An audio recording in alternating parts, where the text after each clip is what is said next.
Nerdrotic.com.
Everyone, welcome to Nerdrotic at Night, coming to you live from Shutdown, Lockdown, Poop City, California. And I hope everybody is having a wonderful evening, I guess. I'm not really sure how you're feeling, but the key is, in the great words of Sir Douglas Adams, it should be Sir Douglas Adams, don't panic. Don't panic. It never helps. Hi. Welcome, everybody. Yes, San Francisco is on lockdown as of midnight tonight. All non-essential businesses must be shut down, including the stunning and brave Mrs. Nerdrotic's salon, it's a hard time. They're going to have a very hard time telling her that her business is non-essential, or telling her clients that, but apparently it is. So she will be at home with me and the kids, and I guess that means we're going to have to get that online store going. And what better time than right now? And let's see who's here with us. We have Scooby D, Andy Pastrak, Python 085, Donks Viles Ghost, Mech Shark, John Robertson, Paul McDermott, Lori Wilson, the member Lori Wilson, thank you very much, Idea Machine, Angela Schmalk, Sajid Mullah, Violent Science, Fat Freddy's Cat, and Mutt Leo. Who else we have? Lou. Welcome all. Cracklin, what's up, man? Thanks for the super chat. I'll get right to you. Problem Being, Griffin, Turbo, Markler, Zeth and his wrench, Scooby D, Twisted Trickster, Ear Father Christopher Miller, CWD, Trixie, Velshid, and wow, it's moving fast now. Matt C, Robert C, Pretty Rick Sanchez, Pretty Rick Sanchez. I don't know why I like that, but I like it. Mutated Genome, and everybody else. Hail! So what do you want to talk about tonight? Well, I know what I want to talk about tonight, but you could tell me what you want to talk about tonight, because it's kind of an open discussion. But I think the obvious thing that's out there now that Hollywood is shutting down is, what do we do a couple weeks from now, a month from now, a couple months from now? Nobody knows how long this is going to go.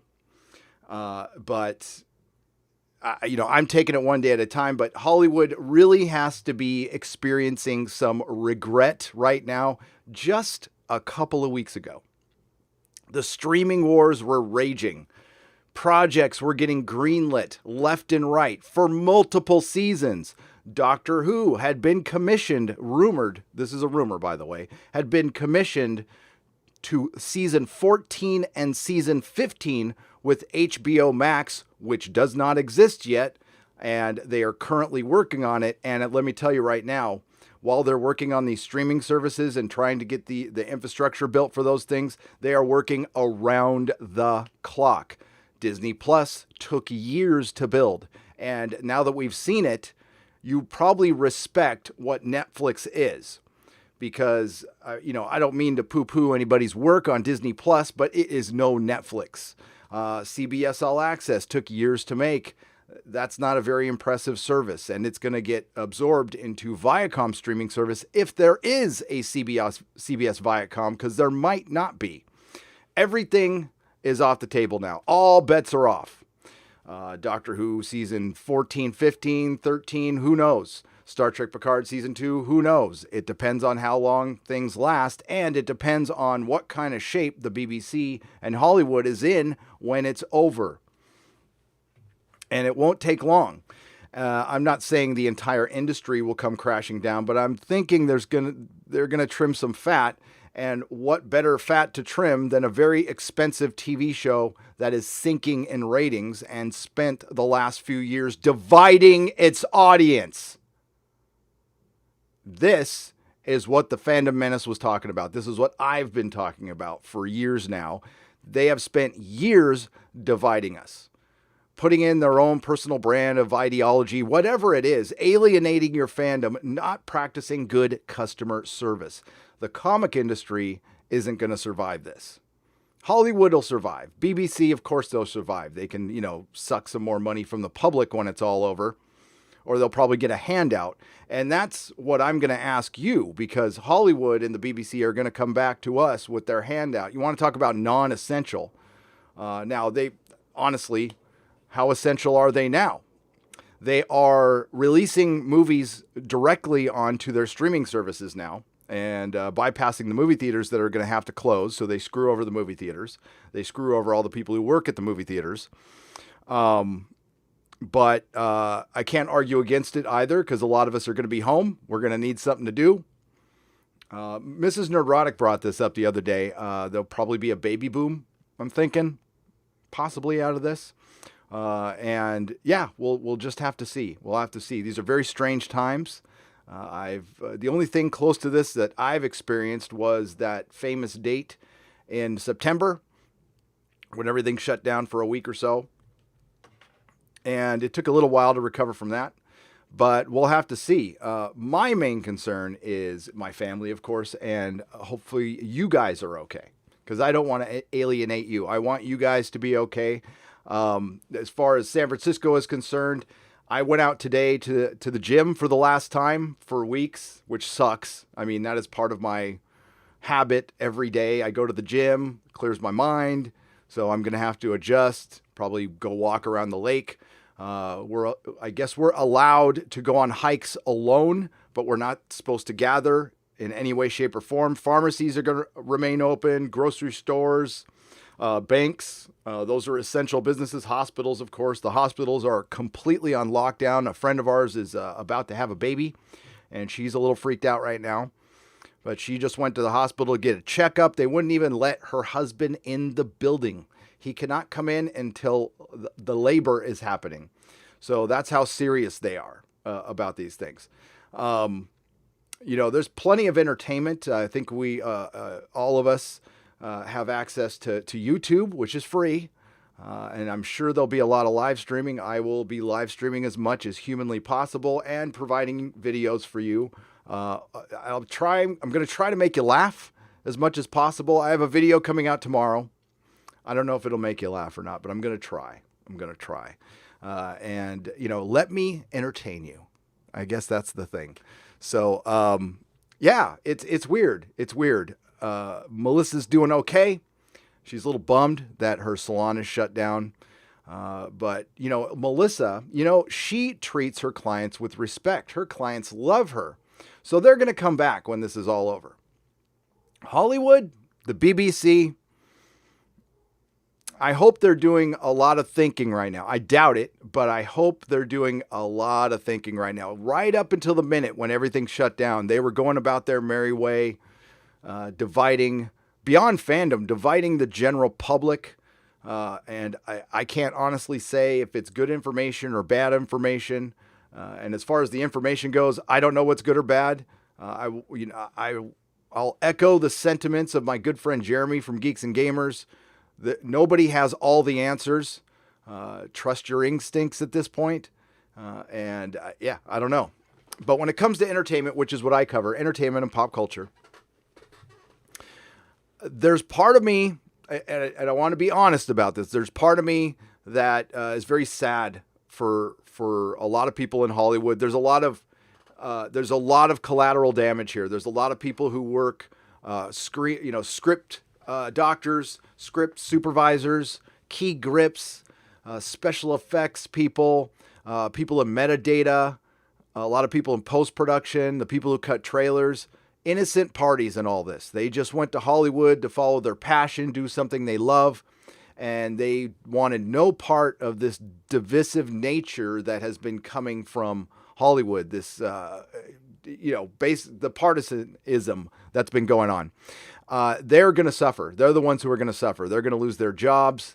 And the fat cats who make all these decisions and the top A-list actors who are out there popping off, not everybody, hashtag not all, but the ones that were, they're going to be just fine. They're going to be just fine. And they're going to come back, maybe with some humility, maybe not, I don't know. But part of me, it doesn't feel sorry for them.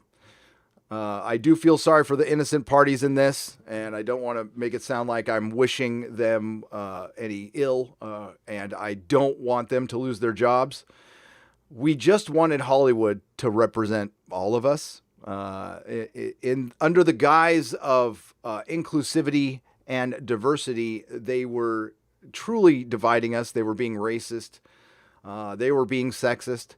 They're the ones who they were projecting, for lack of a better term, everything on the fandom that they were truly feeling. And they showed their true colors through all this. And part of what we were saying is stop. Just stop. Nobody's asking you to change your politics. Nobody's asking you to change your ways. Just be a little nicer in public. Be a little more respectful. Don't be so sensitive to the trolls. Ignore them. And don't conflate the trolls with your fandom, which often happens, and the access media is the most guilty of this. They are the guilty party in all of this. They have the ones who've been fanning the flames, gaslighting the fandom by using a couple of anonymous tweets. Who knows who these tweets were from anyway?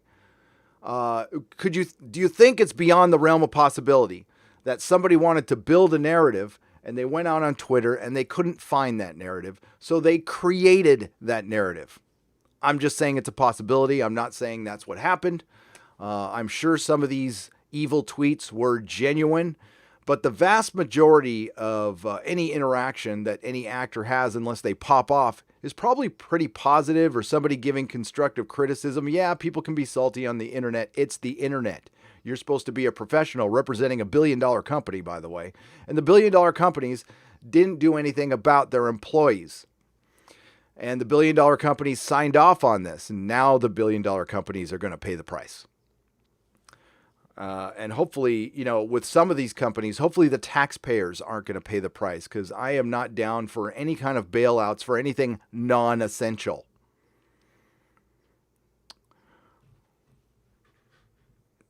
People in fishnets. Are you talking about Rocky Horror clip? You talking about Rocky Horror?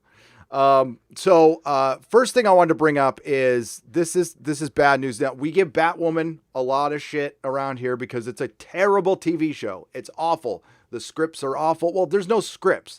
Their concept was we want to put we want to have a gay lead on a TV show, and that's exactly how much thought was put into it. After that, it was, okay, let's break for lunch. We got a gay lead. Okay, break for lunch. Is she really hot? Yeah. Something bad. There was a second accident on the set of Batwoman recently. A production assistant was paralyzed. This is from Deadline. There is a GoFundMe, and this is very sad news. Let me get this up here. I don't know what kind of shape she's in, And I don't want to make light of this at all. I want to show that even though we think the show sucks, we wish her the best. Quick recovery. I hope she's going to be okay. Let me be it.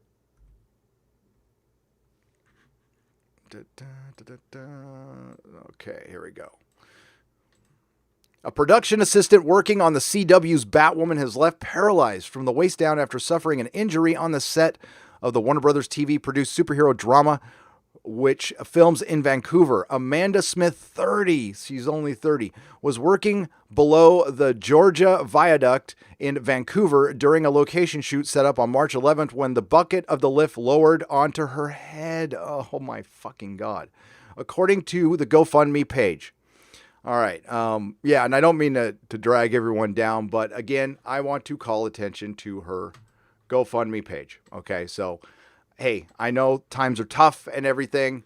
Again, I just want to show in the spirit of goodwill, I do not like this show, but this poor woman, I will put the link in the description, and I wish her a very, very speedy recovery. Let me find, there we go. Oh boy, now I just blew it. Hang on a second. There we go. There is the link, and we wish Amanda Smith a speedy recovery. That's the second accident that Batwoman has had on the set. We know Ruby Rose actually got injured herself during this, so take it easy over there, guys. It's just make believe, okay? So we wish her a speedy recovery. She underwent surgery, and we wish her all the best, truly. Right, we're back. I wanted to pop that in there. I saw that. Well, I was looking for closures. There's so many. Everything's shutting down. I mean, we're getting announcement after announcement, so we can just say pretty much Hollywood is closed at this point. Landmark theaters have shut down. Hey, good news. The Fall of Skywalker is on Disney Plus. If you want to watch The Fall of Skywalker, you can watch it right now. It dropped on Disney Plus a couple of days ago. And what did this just... Here's a result from search. Oh my God. I wasn't asking you anything. Universal breaks theatrical window, will make some current pictures available on VOD. Which looks like it's going to be The Invisible Man, The Hunt, and Focus features Emma. I might actually watch The Hunt. I might actually watch that. I don't know. What's their VOD, though? Is the Peacock network up yet? I didn't even know it was up. Yeah, it's just everything. So Landmark shut down, and we don't know how long. Of course, domestic box office is at a 22-year low. What I was actually looking for was Westworld ratings, because it doesn't look like anybody watched Westworld. And why am I not surprised? Again, would it kill Hollywood to make something that's fun, that's not dark, that's not filled with nihilism and a bleak dystopia? And their whole attitude has been regrettable, very regrettable. Now, we have plenty of old TV to enjoy. Doomcock and I were talking about it last night. Farscape's a fun show. You can fire that up. Early Doctor Who, of course, early Star Trek, old Twilight Zones. The X-Files, Buffy, Angel. If you want some newer stuff, you rewatch The Witcher, The Umbrella Academy. There's good stuff out there. It does exist.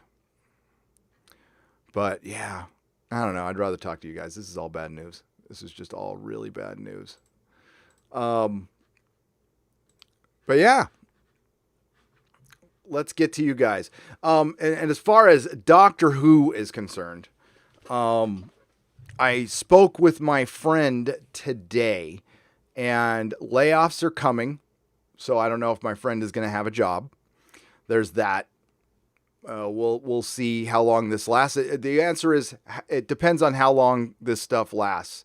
But as far as HBO Max, giving it seasons 14 and 15. I guess if the ink is dry, they have to honor that, or maybe not. We don't know what's going to happen. But, a couple of weeks ago, like I said, the streaming wars were raging, and they might be over at this point. I'm not willing to definitively say that yet, but if this goes on too long, the streaming wars will be over. Now it'll be, a few months till we figure out who won or lost. My guess is Netflix will be fine. Amazon will be fine. Probably Disney. Not so sure. Maybe. Who knows? Disney is buried in debt right now. Buried in debt. But we'll have to see. We'll have to see. Best wishes to you and your family in these tumultuous times. It says Hyperion 9997 for Canadian $10. Best witches and wishes to you too. I hope you're all, settling at home, and we can look at this as a vacation. I want to be careful not to make too light of the situation, but I really don't want to bring anyone down either. Right now, as it stands, everything is fine. I walked around in public in San Francisco. There was a couple people with masks on.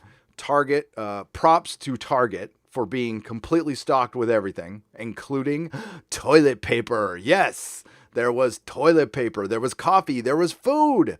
I don't know if they just loaded it up today, but it was there. I don't know if it's there now. But that was the one right next to the school. Most of the kids have gone home.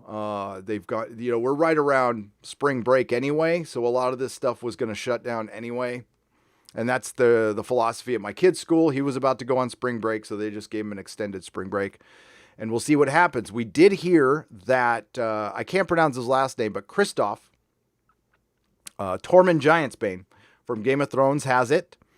And Idris Elba has it. So we'll keep an eye on them. We'll wish them a speedy recovery. I don't think Tormund Giantsbane will be bending the knee to you-know-what. So he'll be back to having sex with bears very soon. John Powers for $2. You and yours stay safe, Gary. You as well, John Powers. Thank you so much. Cracklin asks if I'm going to be donning the helm. I will don the helm before this live stream ends, Cracklin. You damn right I will. Cracklin sent me a Viking helmet. And I plan to wear it often. Yes, thank you, Cracklin. It's brilliant. My God.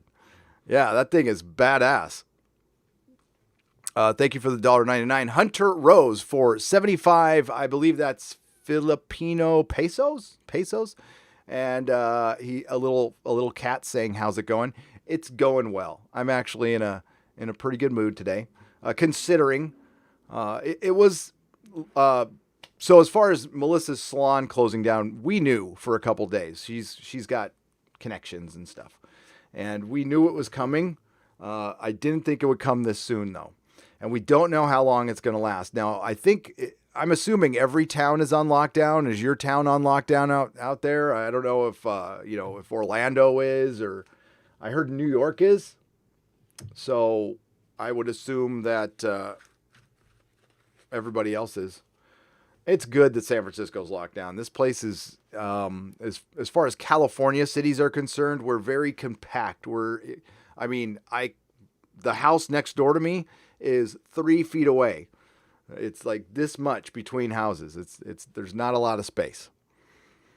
Do you think Joe is to be the reboot First Doctor?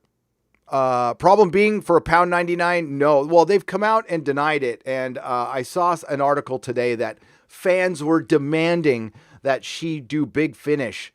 I find it hard to believe that fans are demanding she do Big Finish, but I wouldn't be surprised if she does some Big Finish. And unfortunately, I am done with Big Finish. I was on eBay looking at a couple things yesterday, not buying.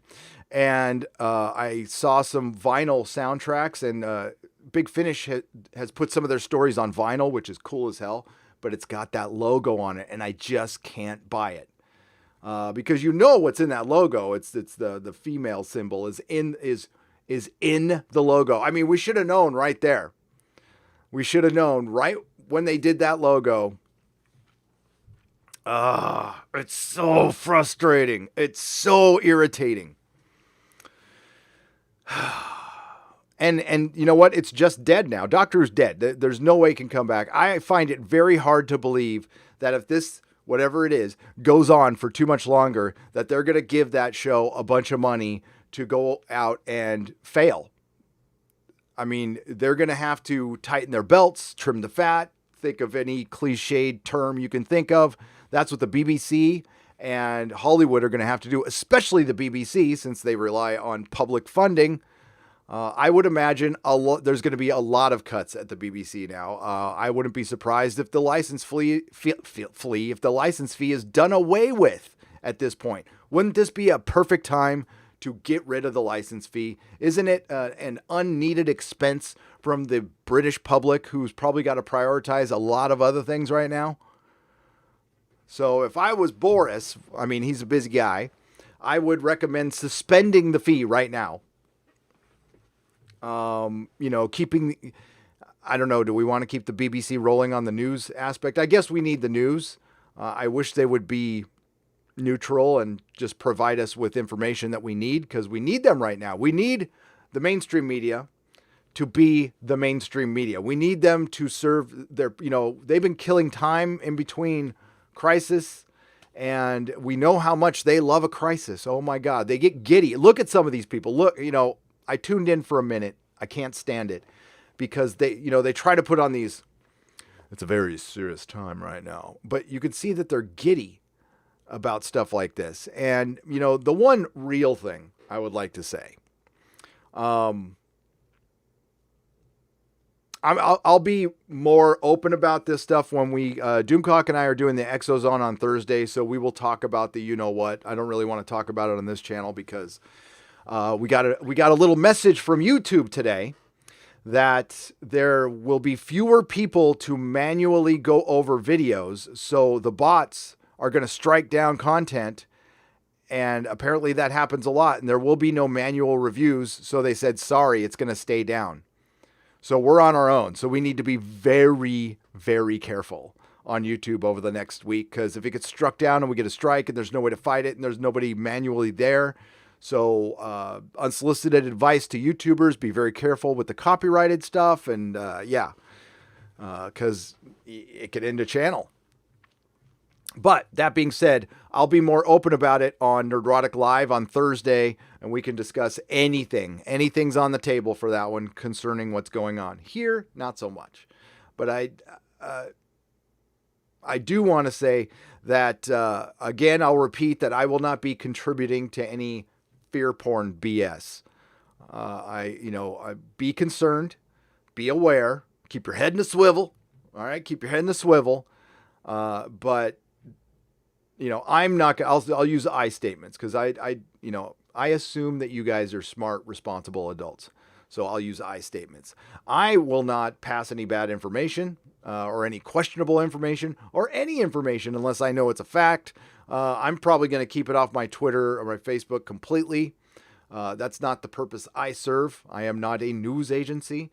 If something happens here that's worth, telling you guys about, I will, but otherwise, entertainment. That's all it's going to be. But I have thoughts on all of this, and I will talk about them. Doomcock and I will both talk about them on the Exozone. That's what that show's for. That's why we have it. So, but I've got things to say. But as far as Doctor Who is concerned, I think it's done. I think they will. I will go out on a limb and say if this goes on too long, they will cancel Doctor Who and a lot of other things. I'm really not happy that it got canceled because of this. That's not. I don't want anybody to lose their job. I hope they all get jobs somewhere else. But this is the consequences. This is why it's in the title. Even if you presented a bad series of television or a bad episode of television, that's one thing. But when you deliberately go out to agitate and divide, these are the consequences you're going to pay.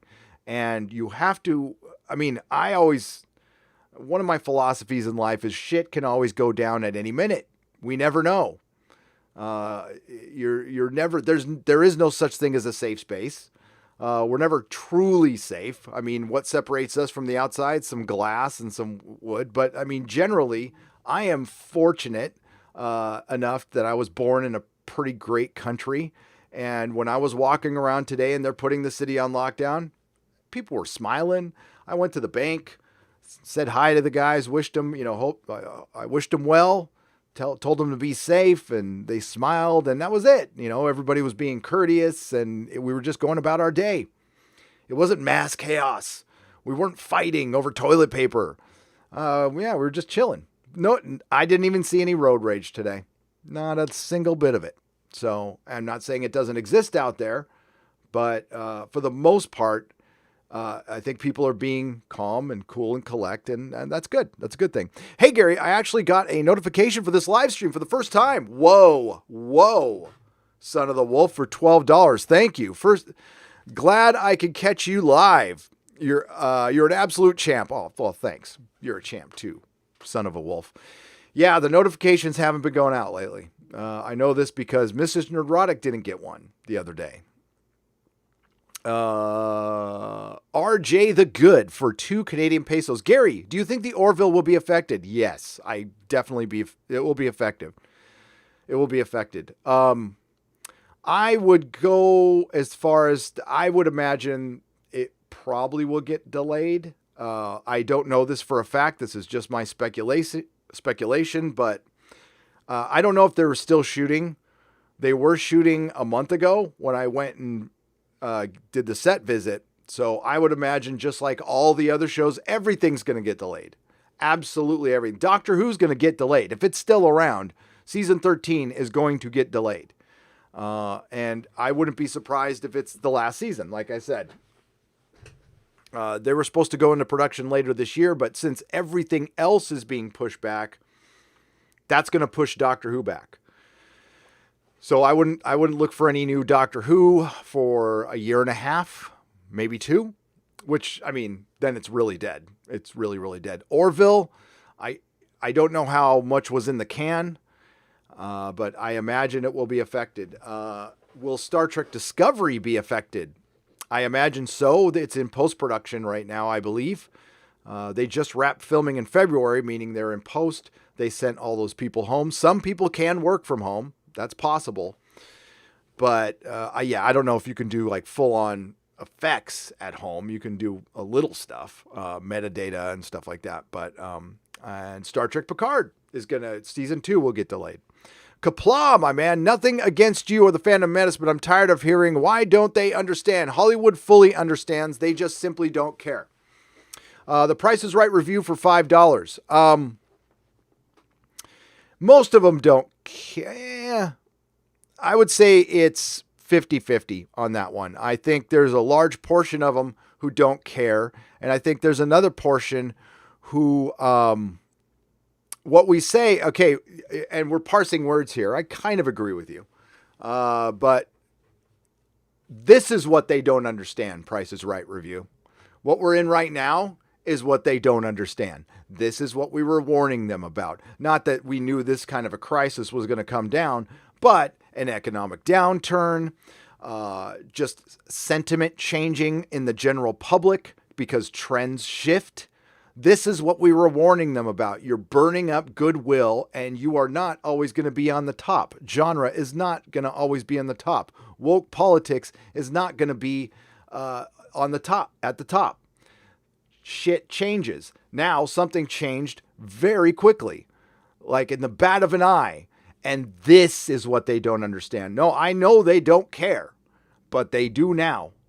They do now. Believe me, they're thinking about it. They're going, they're crunching numbers, and they were able to get away with what they were able to get away with before because there was a cushion.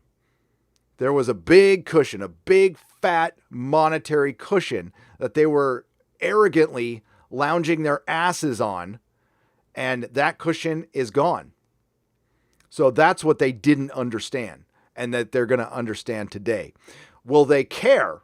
Well, you know what? Somebody's livelihood gets threatened, and people tend to wake up. People tend to wake up. And it's going to be too late for a lot of them. And you know what? Again, the little guy gets screwed. And that's why, I never wanted to cancel any of this stuff. I don't want, I want them to make a show for everyone when it's something like Doctor Who, when it's something like Star Wars, when it's something like Star Trek. And I'm being specific to franchises that are supposed to be for everyone. Again, I'll repeat, you can make a Knives Out or some political thriller or The Hunt. Go ahead. I could care less. Do your own little political thing in your own independent film. Rock on. But keep it out of Star Trek. Keep it out of Star Wars. Keep it out of Doctor Who. Keep it out of Marvel Comics. Keep it out of DC Comics. Jeremy for $2 went to the store. They're out of tater tots. Oh, well, of course there's going to be a run on tater tots. I mean, people are going to be home. They want to have their tots. This is America, Jeremy. My God. I'm almost sorry that I made that avatar, but then again, I'm not. Yes. Thank you, Jeremy. But yeah, Price is Right review. I would completely agree with you up until 3 days ago. But again, I repeat, it's what they don't understand was that shit changes.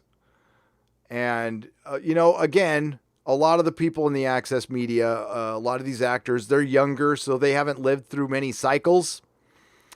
And now we're going through one that's sped up, that, unfortunately, this was the quintessential act of God, whether you believe in him or not, the act of nature or something else. I don't know. Hey, Gary, when did you want me back on to talk Who? I've got a lot to say. Legend of the Traveling TARDIS radio show. Thanks. Christian, yeah, I got your messages. I've just been very busy, my man. I'll let you know.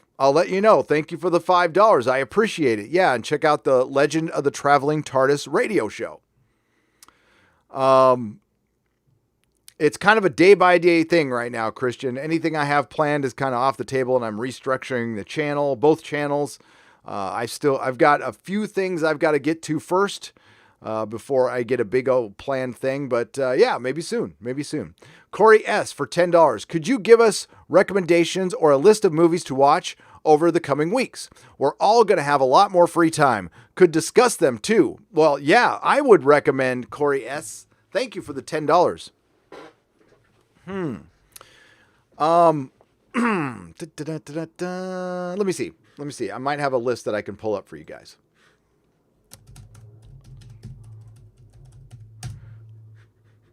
All right. So the basic answer I'm going to give is this is a perfect time to catch up on television series.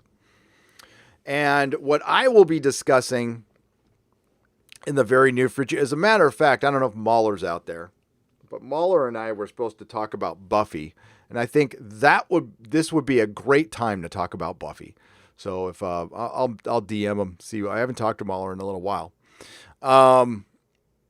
So this is where I would get into TV series. I prefer television right now over film because there's more story, more characters, more characterization. There's just more. There's just flat out more. I don't want to talk about the MCU. I don't know. I'm kind of done with the MCU. I will be on Nerdrotic Live. I'm going to cover A Song of Ice and Fire chapters. Oh, I guess I might as well announce that. I mentioned I was going to announce that on Twitter. So I will be reviewing A Song of Ice and Fire in order, each chapter. It'll be 2 or 3 a day, maybe. And it's all going to be on Nerdrotic Live. They're going to be short little bite-size reviews of each chapter. What I do is I'm going to record them on Patreon. If anybody who's one of my patrons wants to join me, just email me at gary@nerdrotic.com. Just make sure you know you're A Song of Ice and Fire. I know Sporking News Podcast knows his Song of Ice and Fire. That'd be cool. And we'll start with the prologue of Game of Thrones. And I'm also going to be covering Doctor Who episodes. So I've got that big closet of pretty much every Doctor Who episode, every one you can get. Let's see. That is a closet full of Doctor Who right there. I will be hitting that hard, and I'll be doing the same thing. Now I got to get my camera right again. Sorry. I'm going to be doing the same thing with Doctor Who episodes because I generally watch one every day, and I'm just going to do a quick review of those. I just reviewed Westworld. It was boring and semi-woke, and honestly, the reaction on YouTube was unbelievably bad. Like unbelievably bad. Like nobody watched it. Nobody cared. At least on YouTube. It was kind of shocking, like how little interest there was in that show. And quite frankly, it was boring. It looks like they got the criticism in their head and they went completely linear. And it was, and it's more of the same. You just, all the women are stoic and godlike and, powerful, and we were just waiting for them to win. That's all this is. And that's all Star Trek Picard is. And that's all Star Trek Discovery is. We're just waiting for the women to win because they don't write them with any complexity, because the men are afraid to write them with any complexity, because complexity usually means vulnerability. And you can't write women anymore with any kind of vulnerability because that's patriarchal. And it makes for wooden characters. Michael Burnham is the most wooden character. I like how that hair flips out. Most wooden character there is. Right next to Rey, right next to Soji and Daj, right next to Dolores, who was a good character in season 1. At this point, I just pretend season 1 is the only season that exists. And the more I read and the more I look into Westworld, that's the only one they really planned for, and they didn't have a plan beyond that. And when they reworked that plan, they completely screwed it up. Plus, because it was a success, JJ started meddling. And man, anytime, because apparently he wasn't that involved in season 1. He was just an EP. His name was on it, and it was pretty much run by Nolan. But then it got successful, so he wanted to get his little fingers involved in it. I don't know how much involvement. I'm not sure. And then it went to hell. Big surprise? Not really. Not really. But Westworld's not even worth talking about it. I mean, I think it's dead. I was waiting to see the ratings. I didn't see any ratings. I don't know what the ratings were at all. But what I would recommend to watch, I got to think about that. I got to work on this a little bit. Let me show you. Because I just started it. But this is my Amazon page, okay? And listen, you don't have to buy anything from here. But anything I recommend on a live stream, I try to put it on this. So you at least have a list to go to, okay? You don't have to buy anything. I'm not pushing it. I like the list aspect of it. So we've got, of course, there's Alita. We can always talk about Alita. I like Tank Girl. There's Blade Runner, Venture Brothers, Twilight Zone, Buffy. Counterpart's a great show. If you want to check that out, it only lasted 2 seasons. There's Shada by Doctor Who. Of course, there's Star Trek. And there's other things, too. I started the listening one yesterday. I put a bunch of soundtracks on there, audiobooks. And, these are cool right here. The Lord of the Rings soundtrack, vinyl. They're expensive, though. Well, that's not too bad. That's $24. I don't know if that's the vinyl now. Vinyl, though. It might be, it might not. Then the recommended reading, of course. There is, I just started that. I'm on Berserk right now. I'm liking Berserk. It's pretty crazy. And there's that. All you have to do is search Nerdrotic or Nerdrotic Amazon, and that'll pop up. But I'll put some more thought into that so I can have, you know what? I'll put my recommended list on Twitter. I'll work on that tonight and put it on Twitter. How's that sound? Thank you, Corey S. Allie for $4.99. Heard about Universal releasing their currently in-theater movies to streaming on Friday. You think others will follow? You and the family stay safe. Yes, absolutely. I think that's a good idea. I think they should do it right now. And I don't know why it's taken them so long. It was the movie theaters. Again, I don't want anybody to be out of work, but we're home right now. And yeah, if I was Disney Plus, I would just put Mulan on Disney Plus. Why not? I mean, I wouldn't watch it. I didn't see the animated one, so I won't watch the live action one. But if they put or moved something up, sometimes they have stuff in the can and they sit on it for a while. If something's ready, release it. Say if WandaVision is ready, release it. I don't know why not. But yeah, I think that's nothing but a good thing if they release stuff early. Thanks. I can only level Warcraft tunes for so long. Oh, Marcos Cato, you are so welcome. Thank you for the $1.99. I'm here for you all. And what happened? It jumped on me. Oh, sorry, folks. Give me just a second. All right. 52 movies a year for $9.99. If Hollywood had made the content the way it should have been made, they would have helped us through our hard times, and then we would have helped them through their hard times. All goodwill is gone. Exactly. If we had a good relationship with Hollywood right now, we would care. We would support them. Now, we're going to support them out of necessity right now because we need stuff to do. Personally, I'll catch up on a lot of TV, but I've got my family here. We're going to interact. We're going to have fun. And we're also going to work on house projects around the house that we've been needed to get to for a long time. And I mean, right now I was going to move. That's gone. That is done.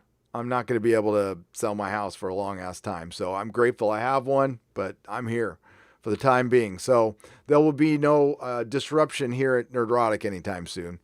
But yeah, they could have helped us through this. And listen, at least we have the old stuff. But considering what just happened to Doctor Who, how are you guys feeling about watching older Who? I have not watched an older episode yet since that happened. I've been kind of worried about it. I know Noel from TARDIS Zone talked about watching an episode and it bugged him.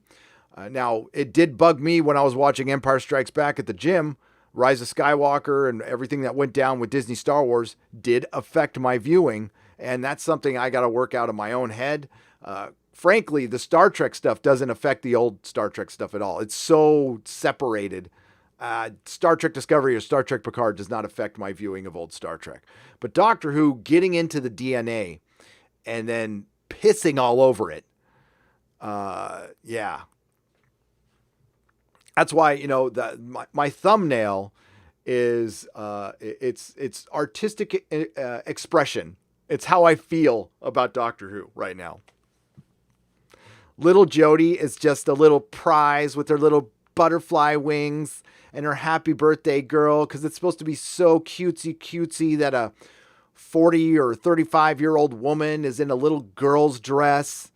And, that's the mentality. That's the mentality. We're all a bunch of thumb suckers to the BBC.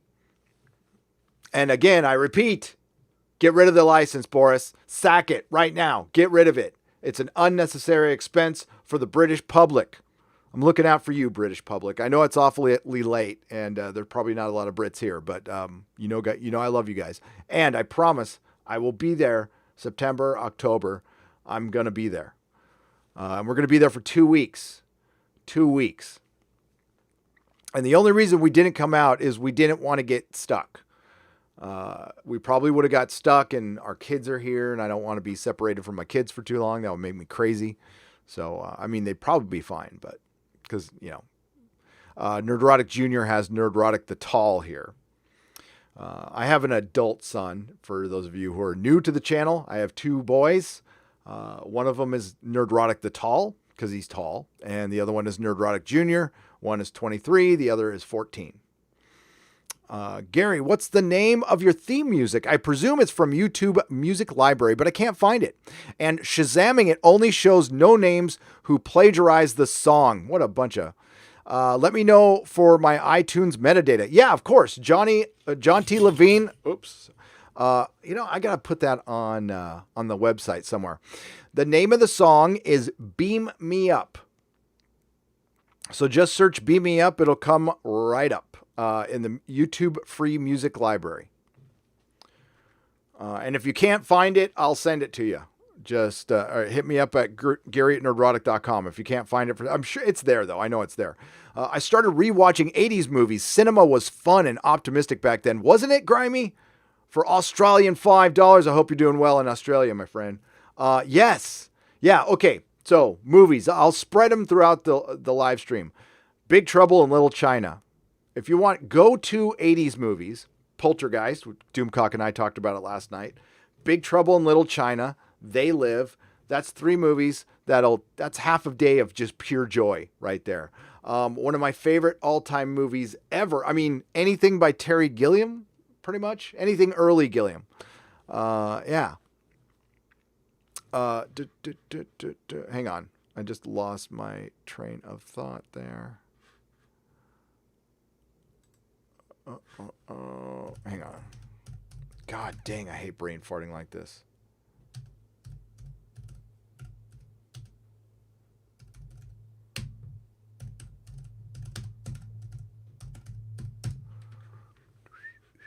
Okay, there it is. Sorry, I had to do 2 things at once. Okay, so one of my all-time favorite movies, Time Bandits. All right, Time Bandits. I love that movie so much. And there's no merchandise for it anywhere. There's a comic adaptation. There's a soundtrack.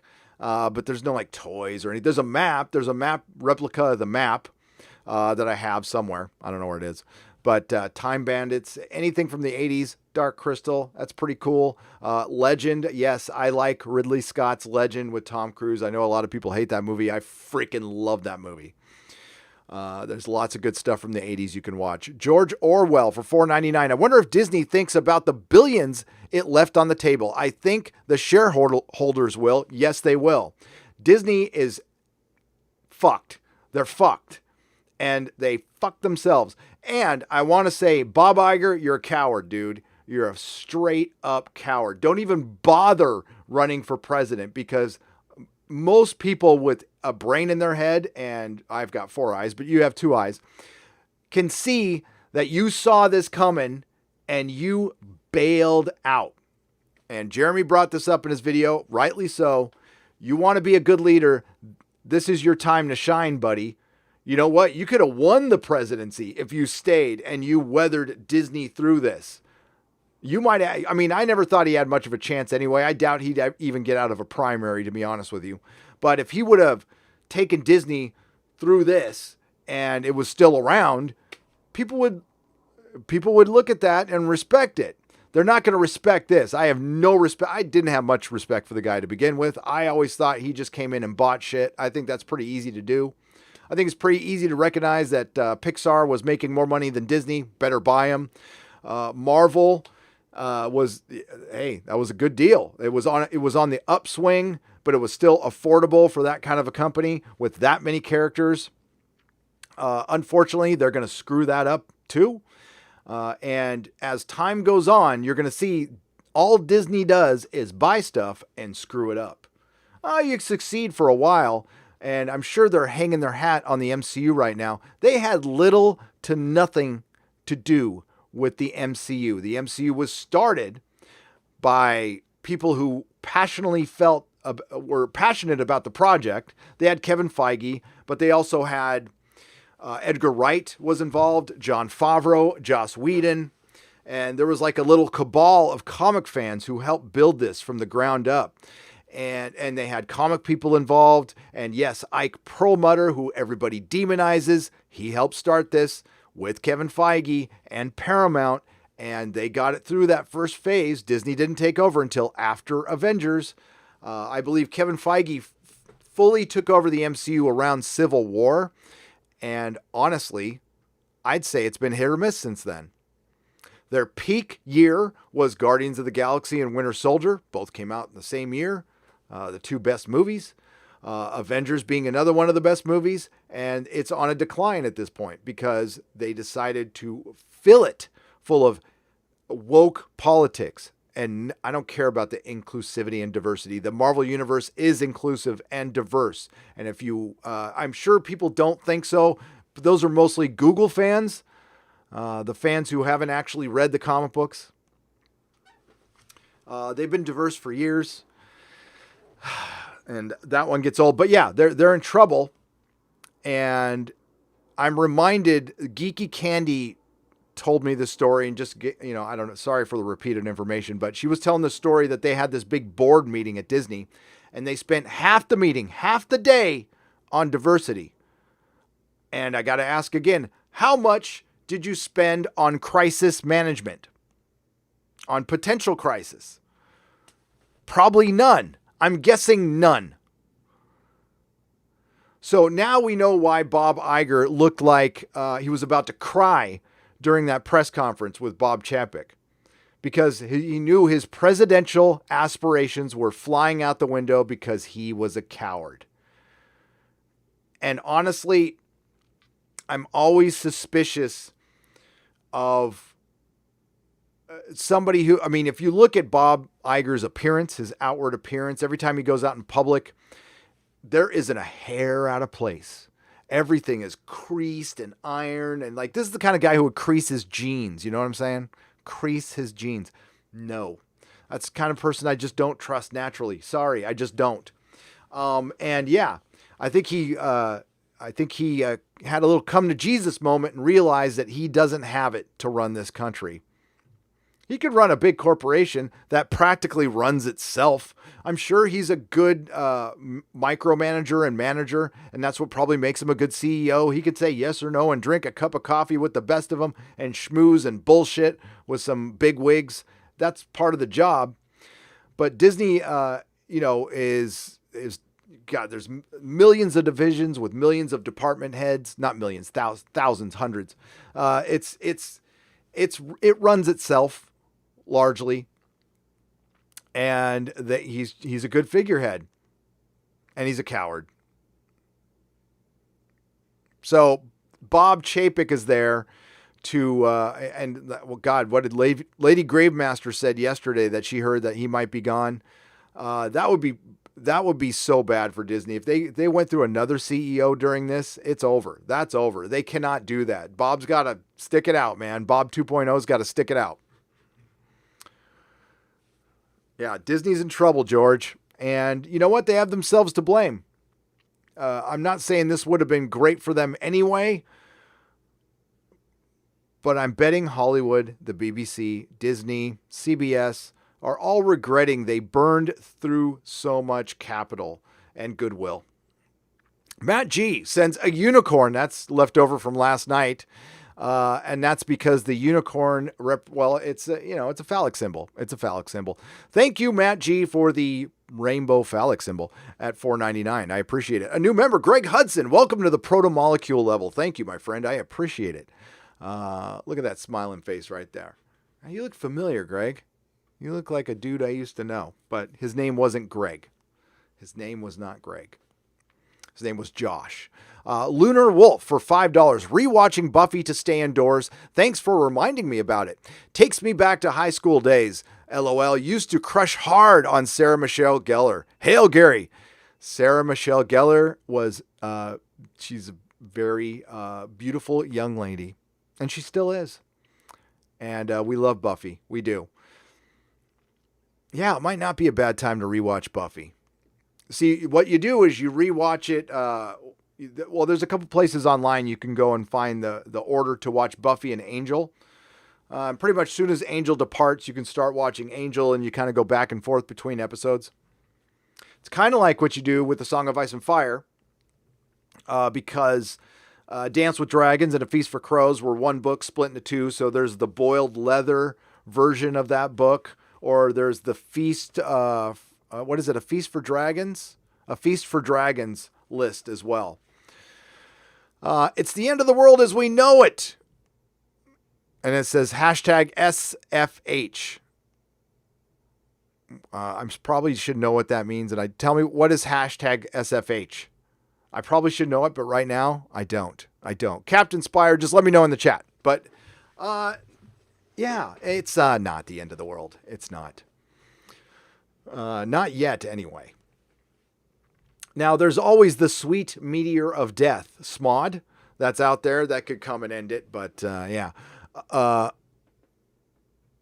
What's up, George Peter Gatus? How are you? Captain Spire, thank you for the $2. Apocalypse Sagon for $2. Hey, Gary, did you check out Berserk yet? I have started checking out Berserk. Got it right here. And yeah, you know what? I got kind of interrupted with all the stuff that's going on right now, but I will continue my reading and I will have a review for it soon. Maybe I'll do a little video on Nerdrotic Live. See, that's why I love Nerdrotic Live, because F the algorithm. I'll do what I want on that. But it's been like blowing up lately. I don't know. I think it has a lot to do with the fact that I've been getting the live streams over there faster. So this live stream will be on Nerdrotic Live. Probably it takes a little while for YouTube to process it. I download it about an hour after the live stream. It'll be over there. So in case you miss it, you can either hang on to this link or just check it out over there. We're almost at 20,000 subscribers. That's brilliant. Kent Barnes for $10. And thanks, Apocalypse Sagan. I like it. Berserk is very cool. A lot of people promised me that I would like it, and so far, you are not wrong. Thank you, Gary, for giving us entertainment. Listening to you while building a model is always a good evening here in mid-Missouri. Hope to get the PO tomorrow to send you a small gift I promised before. Well, Kent, thank you. I appreciate that. Yes, you can send it to my PO box, which is available. It's on my website. It's PO box, or well, it's 23. I don't know off the top of my head. I don't want to give you bad information. But thank you, Kent. I appreciate it. Be safe. Prioritize your health first. I'll be here. I'm probably not leaving this house for a long time other than to go do my little jogs in the neighborhood. God, you know what? I hate jogging outside. I know it's such a first world problem, but I'm going to have to do it now. These old bones. The Kelvington for $10. What's up, the Kelvington? Just dropped in to say hi. Thank you for the live feeds. You are welcome, the Kelvington. Thank you. Thank you all for being here. Thank you all for joining me on this live stream. What's the hate with Big Finish? They are my go-to Doctor Who and Blake 7 ever since BBC destroyed the TV show. Vincent Button for $10. I don't hate Big Finish. I love Big Finish. But I cannot support them anymore. The reason I'm not going to support them anymore is because of this Doctor Who canon. Now, it's totally up to you what you decide to do. I am not the kind of person that's going to tell you to boycott anything or judge you if you continue giving them their money. That's fine.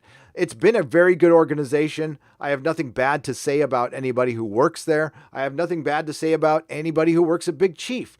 I know people who work at places that merchandise Doctor Who. I have no problem with them. I am very sorry to tell them I can't give them any more of my money. Now, I can still buy Big Finish. I'll buy it secondhand on eBay. I'll buy toys secondhand on eBay. But if it has that new Doctor Who logo on it, I'm done. Because that new Doctor Who logo represents the new canon. So if I'm criticizing Doctor Who, but then I give them money, what does that make me? What does that make me? Because I am perpetuating this nonsense. Vincent, I respect your super chat and I respect you. I do not hate Big Finish, but I'm not giving them any more of my money because they are contractually obligated to honor this canon. So there is no more First Doctor, Second Doctor, Third Doctor with Big Finish. It's just Doctor. That Eighth Doctor Adventures. Think about how much this screws them. It completely screws them. There's the Fourth Doctor Adventures and the First Doctor Adventure, or, the Eighth Doctor Adventures. They're going to have to relabel all that shit because that doesn't exist anymore. So apparently they didn't talk to everybody about this, by the way. A lot of people knew it was coming. I'm sure Nicholas Briggs knew it was coming, but not everybody did. And some people were caught by surprise and they weren't happy about it. That's screwing over your fandom. That's betraying your fandom. That's betraying the people, your licensees. This is a complete, I doubt HBO Max is happy about this. No, I will no longer give money to Big Finish. I'm done giving them money and I'm sorry. Not until this canon is wiped out or retconned in a fashion that's respectful to the fans. And I don't see them doing that. Vincent, you could just answer in the chat. Do you think they'll retcon the little black baby doctor? Going back into the doctor's history, disgracing, disrespecting the spirit of William Hartnell, including everybody who's worked on the show prior to this. And I don't care what anybody says in public. I know they have to protect their jobs, especially licensees that are directly related to the show, like Big Finish. It was bad enough the Jody logo was on there, but that does it for me. I don't know about you guys, but I can't do it. Because if I give them money, they'll keep making more of this. If I stop giving them money, and if all of us stop giving them money, they will get the message and they will undo it. If we en masse leave, walk away, vote leave, it's a Hoogsit. I should have named this live stream Hoogsit.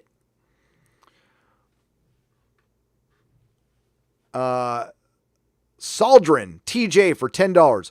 Watching Nerdrotic, Lord of the Rings, and the original Star Trek and playing my MMORPG is my game plan. Hell yeah. Have a project to work on as well. Wishing everyone well. Thank you for the stream, Gary.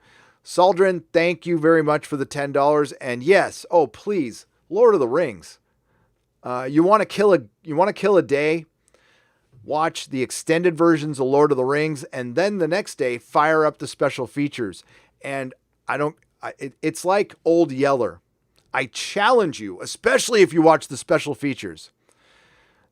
When it's all over, I challenge you not to have a little tear in your eye. It's such an epic story that I can watch it again and again, and I still have that same feeling I did in the theater when I watched Return of the King. I love the theater experience, but I can't even imagine watching the theatrical cut anymore. I only watch the extended versions. Matt G, again, thank you for the unicorn phallic symbol. Another one. We were talking about Unicorn Store, and, unicorns, again, are a phallic symbol. So I want you to imagine, don't watch that movie. It's freaking terrible. But if you do watch that movie, just think of the unicorn as a giant phallic symbol, and it really changes your perspective of the whole film, because it's all about the D. Price is Right review for $5. To clarify, I was referring to the politics in franchises. I generally agree that the beer bug just amplified their failure, and they are now waking up. Yeah, their politics aren't going to change even through this. I agree with you with that Price is Right review. This isn't going to change their politics. This will change their act for a little while. Let's be real. They'll come to Jesus for a little while, but they will be right back at it. The mainstream media will listen. I don't know how old you are, Price is Right review, but if you're my age, you were there for that famous date in September. The country was united. Congress got on the steps of Congress and saying, God bless America, together. And it wasn't too long until the division started and it just went to crap. Went to the same old crap. And it was very disappointing. And I love the revisionist history that people were running around and being terrible to other people. Certainly that happened a little bit. For the most part, though, people were being very nice to each other. For a little while, it was very nice. It was great, at least where I lived in Southern California. So it's not like a small town, but I was in San Diego at the time, and it was pretty cool. It was pretty cool for a couple weeks. Horrible circumstances. It was bizarre, not seeing any planes in the sky. I tried to look for UFOs, didn't see a damn thing. I was very disappointed. Red Tigress is a new member at the protomolecule level. Welcome. And there will be a member stream Sunday at 12:30. Thank you again, Price is Right review, for the super chat. I respect your opinion completely. Jer Hermy for $5. Saw a man in the parking lot with a bag of tots. Oh, did you take him out? I asked him if he would give them to me. He said, if I smile. I beat him up and took his tots from him. Jer Hermy. Now, if you're not seeing, Jer Hermy has an avatar of Captain. I put Jeremy's face on Captain Marvel. As a matter of fact, I can show it to you. You guys want to get scared. You want to see something really scary? What movie is that from? I'm sure that's another movie you should watch. It was, a lot of people didn't like it. A lot of critics didn't like it, but Twilight Zone, the movie, I thought was the shit. Now, there's a very dark story behind the first story, so you might want to skip that. But I love it. There it is. Oh my God. Ladies and gentlemen, the stuff of nightmares. The stuff of nightmares. Jer Hermy. Beautiful and brave and bold. The new face of the MCU. He does not make a pretty woman, does he? He's got that very intense look at, you see, Jeremy's like, he's got that. Oh, what the hell did I do? He's got that furrowed brow right there. Yeah. Very intense eyes. That's like 1,000-yard stare. And he's like, I think he's saying SJW right there. And he's at the W part. He's all SJW. W. That's right. That's Jeremy. Mid SJW.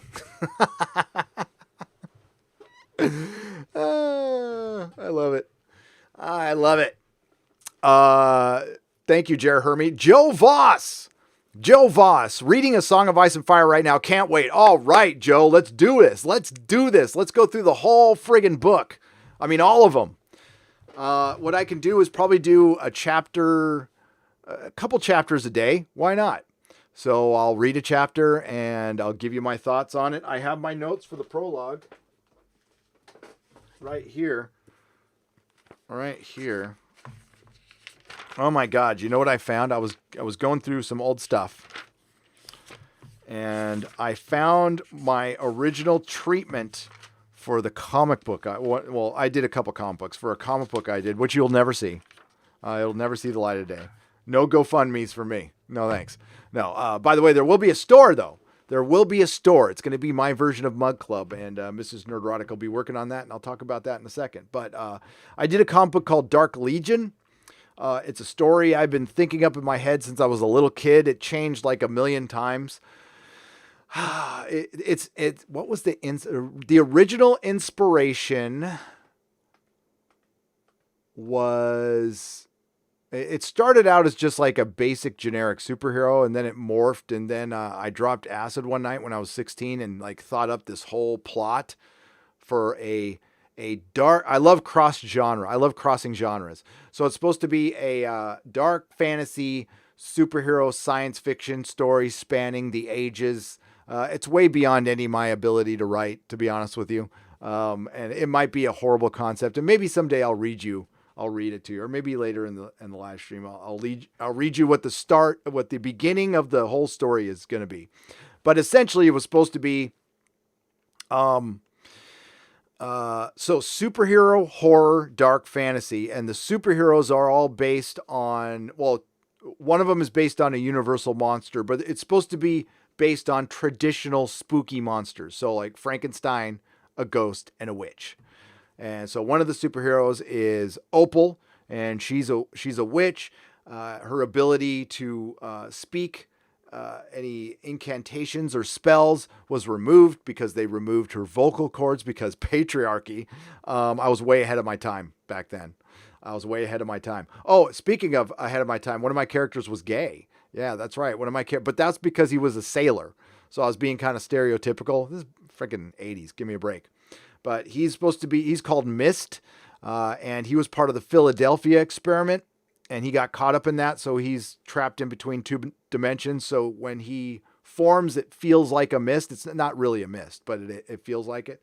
And then my main guy, who's kind of like a Frankenstein government experiment gone wrong, was a heroin addict who got kidnapped from the streets and experimented on and turned into a superhero because of drugs. But again, this is why you're never going to see this comic book. It's no Cyberfrog, okay? It's no Cyberfrog for sure. Don't forget your Blake 7. You won't regret it. Problem being, you're right. I won't regret it, and I'm going to watch that.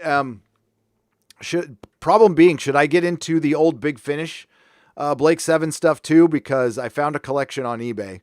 That's affordable. I'm kind of watching it right now. Like, I guess we all should. Yeah. If, I got it. I got to hang it on the wall. I got an old bird of prey. Well, not old, but I got a bird of prey, the diamond direct bird of prey that it's gonna hang in that blank spot above my head. There's a blank spot that's bugging the crap out of me on my ceiling. It's right next to the TARDIS, right there. That blank spot. I can't take my eyes off it. So I'm gonna put a ship right there, and it's gonna be an original bird of prey. But that's probably my last eBay purchase. Mrs. Nerdrotic was like, what the fuck is that? I'm all, before everything went down. Yeah.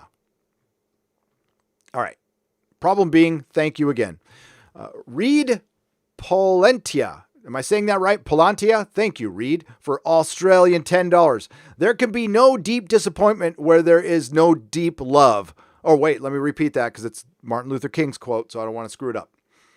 There can be no deep disappointment when there is not deep love. Martin Luther King Jr. Well said, Reed, and well said to the great Dr. Martin Luther King Jr. Is it any wonder there is so much backlash on social media? Like your videos? No, absolutely not. The backlash was organic, and it was because we had no place to go. We still have no place to go. They still put us in our corner. When the Access Media brings up YouTubers, the word toxic goes in front of it. I got a question. When have I been toxic? And what's toxic? You mean critical? Yes, I'll be critical. Is any form of criticism toxic? Who is the arbiter of toxic and criticism? I'd like to know. I know there's some YouTubers who think they are the arbiter of all things toxic or critical of any franchise. They know where that line is. They're, oh, you crossed the line. You crossed the line. Okay, who established this line? What line are you speaking of? I don't know. I just speak my mind, but I try to be respectful as possible. You know what? Calling somebody Jar Jar is not that bad.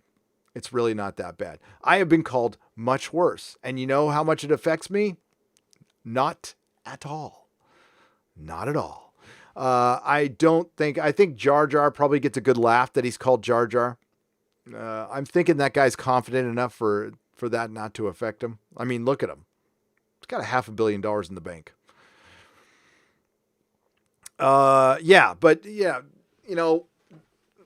That's why it's really not a good idea to tell the YouTubers what to do. It never ends well for anybody.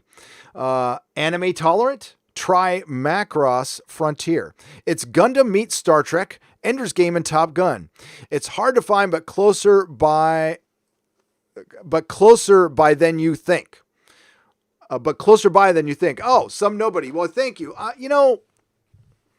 Not the biggest anime fan. I don't hate it. I don't have anything against it, but I'm an American comic book fan. But yeah, listen, I'm trying manga, so maybe, yeah, I'm open-minded. I wonder what's going to happen to the Top Gun movie, because I think that's going to be the biggest movie of the year. I think if that movie stays on course and everything turns out cool, I think that movie will be a monster hit. I'm just processing this in my head. I talked about this on the Inquisition. Think Spider-Man. The timing of Spider-Man was perfect. I mean, it was a great movie, and it deserved every penny it earned. But I think it got quite a boost because it was fun and inspirational, and it came out when the country really needed it. And I think the country really needs a good, fun, inspirational movie, and maybe the Top Gun movie's it. Maybe that's it. It looks like a fun movie. Wario64i for 50 Czechoslovakian pesos. If I was Disney, I wouldn't make the main star of Mulan remake a totalitarian... this is good. I'm going to start over. Wario64i for 50 Czechoslovakian pesos. If I was Disney, I wouldn't make the main star of the Mulan remake a totalitarian pro-Chinese government biatch. but I'm not Disney. Yeah, I'm wondering how that's going to fly right now. There might be a little more to the Milan delay than you and I think, or maybe we know. Maybe you know. You're pretty smart out there. Saucy Wench. Well, hello, Saucy Wench. For welcome to the proto-molecule level. I welcome you. Thank you. John Ortiz for $2. Thanks for the donation. Doesn't have anything to say. And then Wario64I for 50 Czechoslovakian pesos follows up. I watched Trial of the T recently and I forgot about the Timeless Children. After less than 2 minutes, don't let crap linger on your brain. Namaste. Namaste. You're right. So we saw Trial of the Time Lord, which I love. I absolutely love Trial of the Time Lord.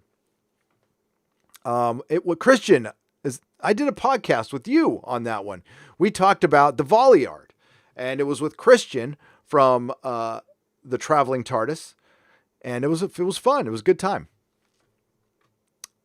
Saucy Wench, she says, "Hey you" for $2. Hey you, Saucy Wench.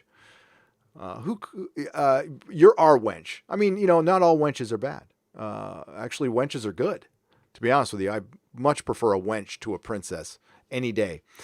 Mark DeFox for $14.99. Late night greetings from the UK, from England. You will be very welcome over here. Oh, well, why, thank you. I appreciate that. I can't wait to get there. It's been a long time. I love your country. I could live there. I could easily live there. And I usually don't like places where it rains a lot and it's dreary, although I've been in San Francisco for 18 years. I was born and raised in Southern California where it was 75 degrees pretty much my entire life. And then I move up here and it's kind of dreary, but I love the UK. I had the best time over there. My first trip over there, Mrs. Nerdrotic was teaching at Vidal Sassoon Academy. And I was by myself. So I put on a backpack and I walked around London for 2 weeks. It was freaking brilliant. I learned your tube. I was actually it was so funny. One night, it was about a week and a half into my trip. I was giving British people directions in London. It was so cool. You had to be there though. Prepper Chris 1 for $2. Do you have any bubble gum, Gray? You know what? I'm all out of bubble gum. You know what that means? I'm all out of bubble gum. Prepper Chris, I imagine you're ready. With a name like Prepper Chris, I bet you're prepared. Cody Duffin for $2. Mom, Dad, don't touch it. It's evil. And then they touched it right afterwards. But it's because it was in the microwave. And then he was an orphan and everybody lived happily ever after. Well, he went off with that was such a dark ending. And that's what I loved about it. Lady Gravemaster, there you are for $2. We'll talk Disney on EZ, but on Exozone, but it might be over by then. Well, do tell. As far as Disney is concerned, you mean Bob Chapek? He might be over by then. For sure. Thank you, Lady Gravemaster. Lejeune for 500 yen. Hey, I hope you're okay. Hey, Gary, thank you for informing me about the theme song and last time I super chatted. On another note, have you ever seen a show called Lex? I have been recommended Lex by multiple people. I think I've seen a couple of episodes. It didn't take with me, but it might be worth another try. And we all know we have plenty of time on our hands now. Thank you, Lejeune. Mark C for $5. Hey, Gary, I noticed Jody is a little smaller this week. Yes, she is. You know what? No, that's because I was thinking of what you said. That's why I put her in the background, Mark. He got me. Attaboy, Mark. Crazy Cat Guy. Hey, I listen to you guys. I listen. Crazy Cat Guy for $5. Regarding watch recommendations, I dusted off my Space Above and Beyond. Yes, DVDs recently. Are you familiar with that old series? It's one of my favorites. That's very good. You can't go wrong with. See, that was made in a time when things were fun.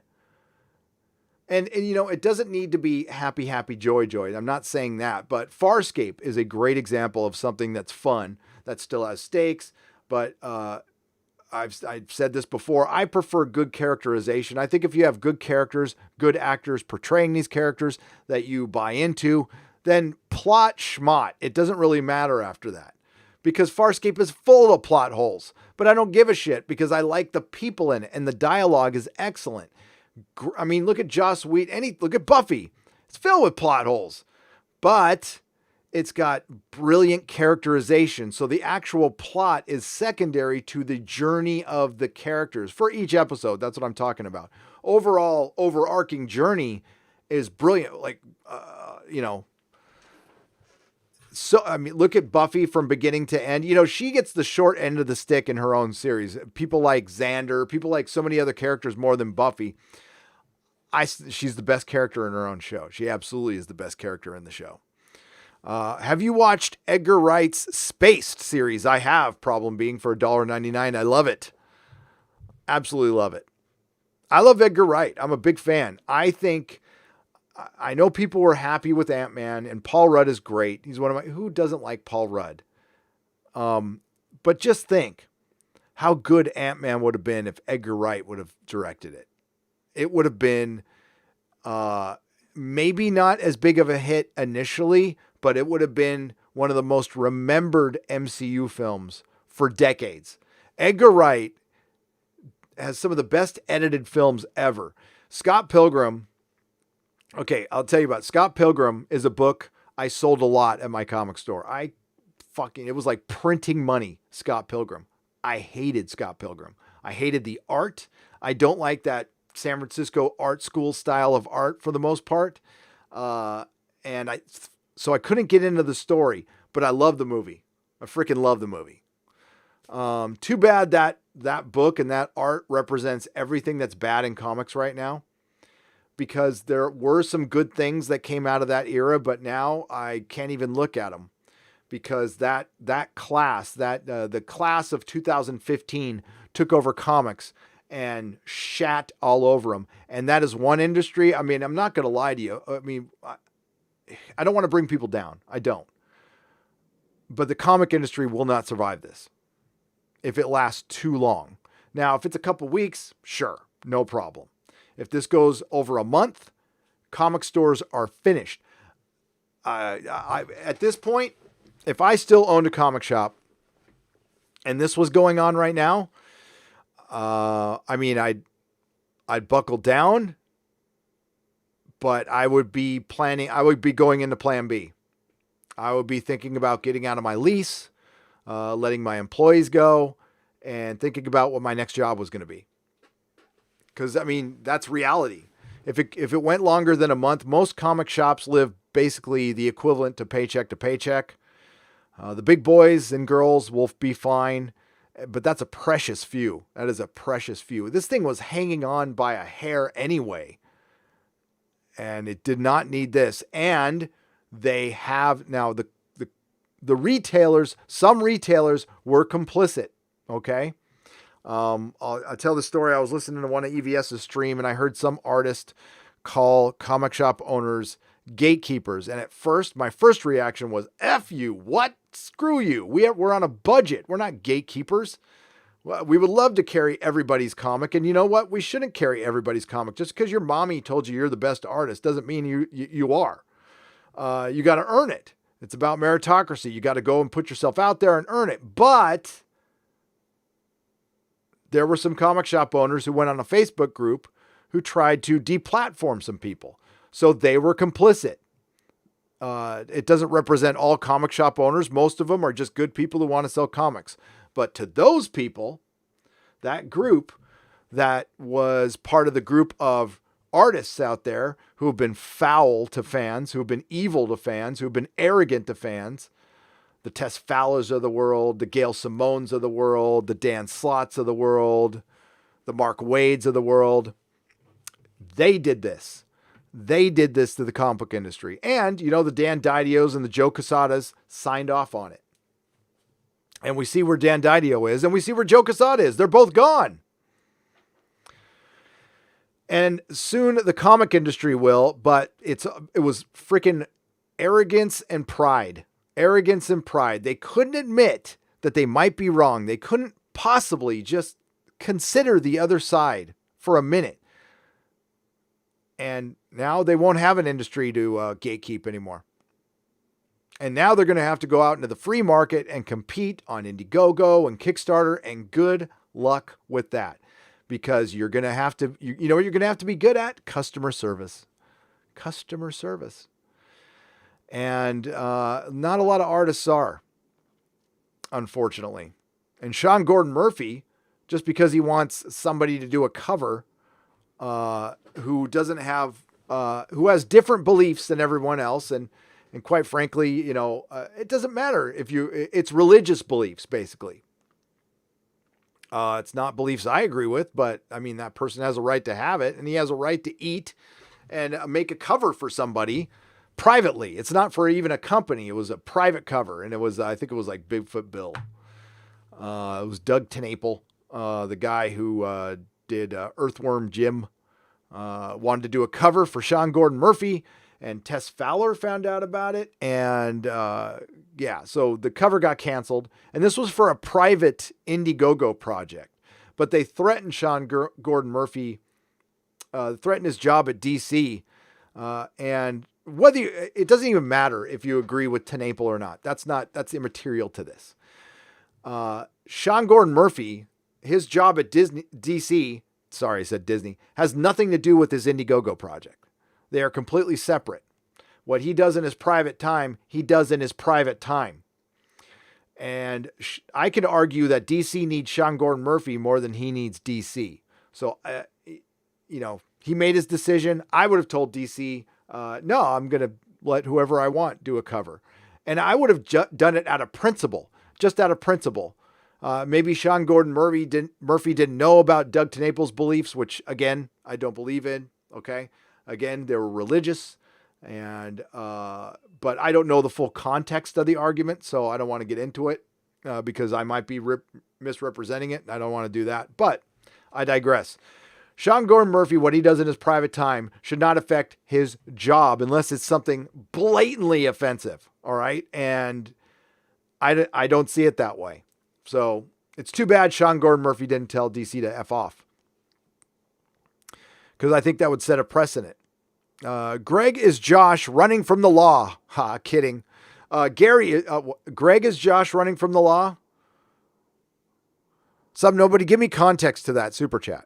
It might have been something that I was referring to earlier, but I'm missing it. Just put it in the chat. Hit add Nerdrotic. David Loins for $6.66. Jack Harkness is cheesy, and the Doctor is a literal god now. Why did I give this show another chance again? David, because you're a fan. Don't beat yourself up. We all want things to get better. We're optimists, and we love Doctor Who. You're thinking, God, it was good for over 50 years. How did it suck so bad, so quick? Well, it went woke. Every single time something goes woke, it sucks. When are they going to realize that? When is Hollywood going to realize that? No, they already do realize it.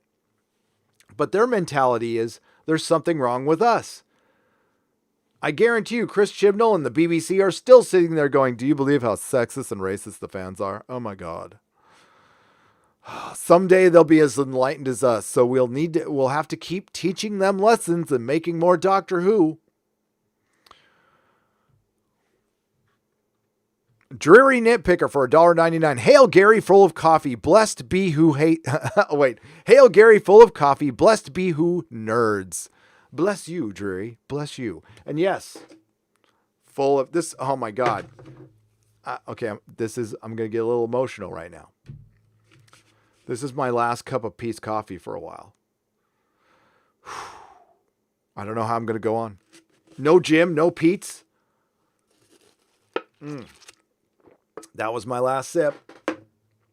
I hope this gets over with quick. I really do. Godzilla and tanks for $5. Looks like Godzilla marathon is in order. Hell yeah. One an evening will keep me busy for weeks. Exactly. You know what? On the Wednesday Nerdrotic Nooner, I meant to start this one with it. I'll just tease this. I will tell you a story. I've been cooped up for a while in the past, so I'm used to it. I know how to deal with it. I read a lot of Stephen King books. I read a lot of books, a lot of comics.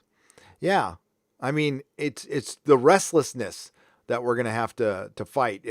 Especially if some of you are like movers, you're always moving all the time. I'll be here live streaming, so it'll be kind of the same for me.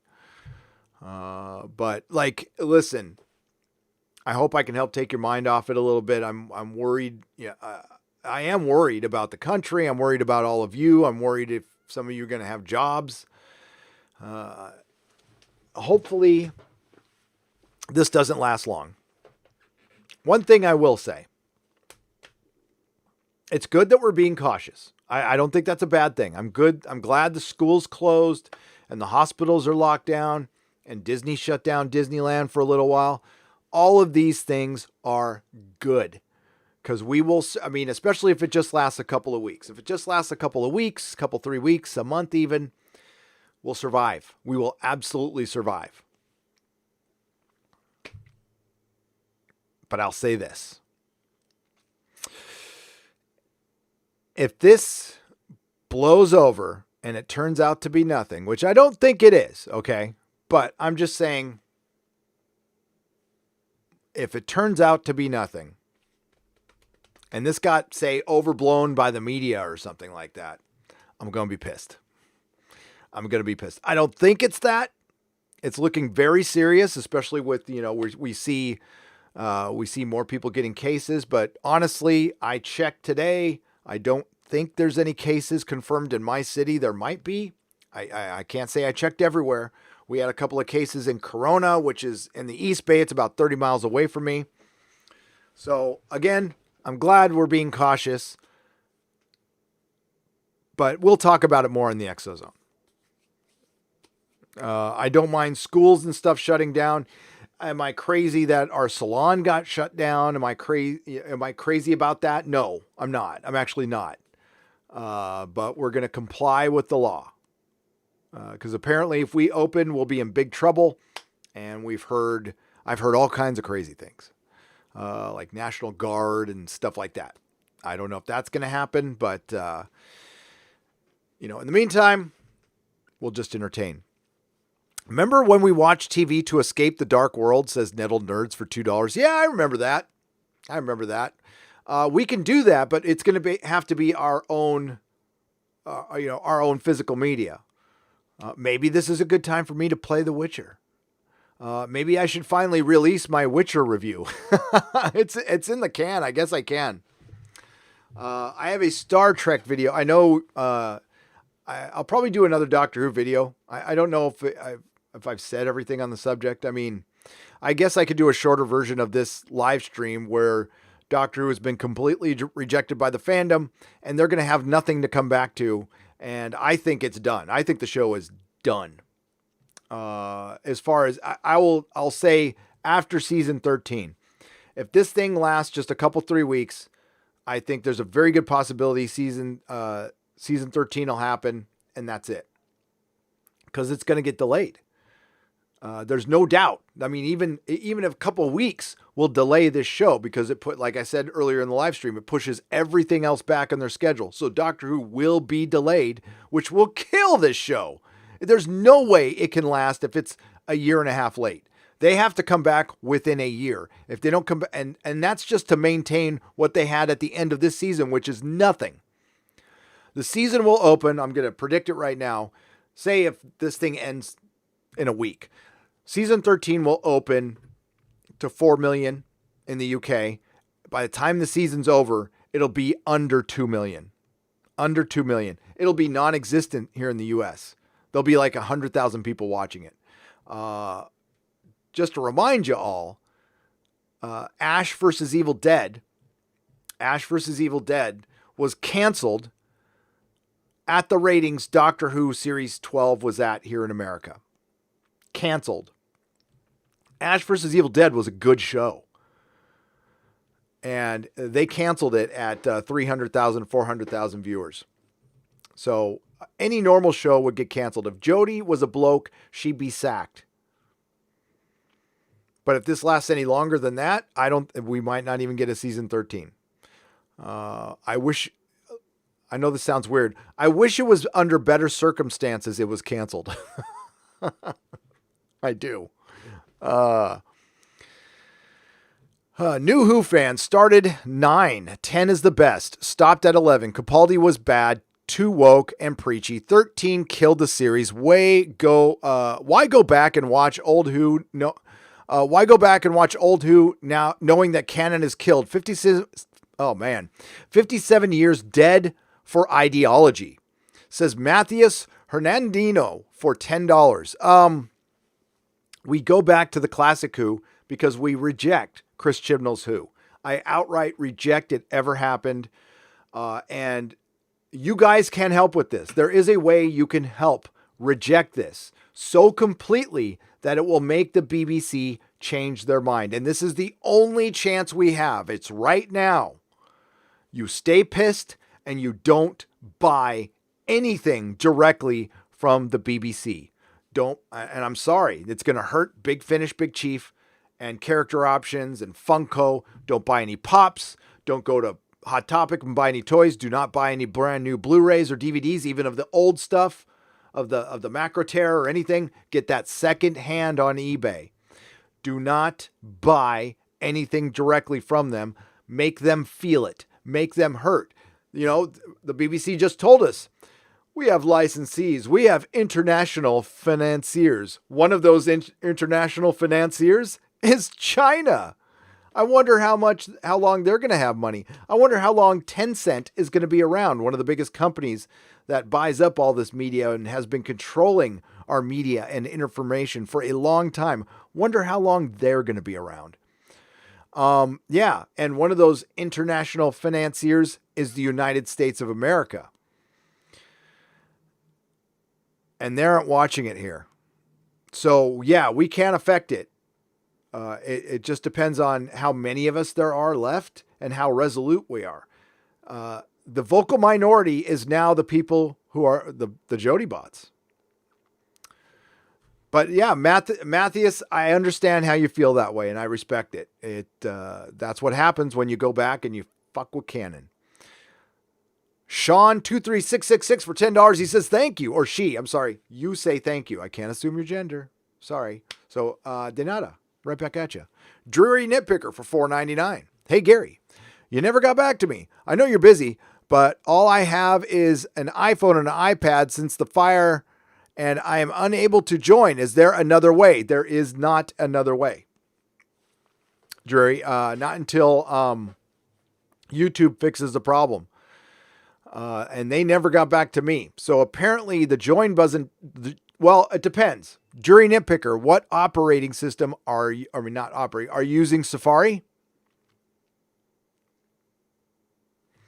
Can you borrow somebody's computer momentarily and use a PC? Can you run Chrome? I think you can run Chrome on your iPad. You might want to try that. That would be my solution, Dreary Nitpicker. And it's not available since the fire. So I was thinking Amazon Fire, but there you go. Try that, Jury Nitpicker. And if not, you might have to borrow somebody's PC or something. But apparently on a Mac, you know what? I'll check on my wife. My wife has an iPhone. I'll double check that. But yeah, try Chrome or Firefox.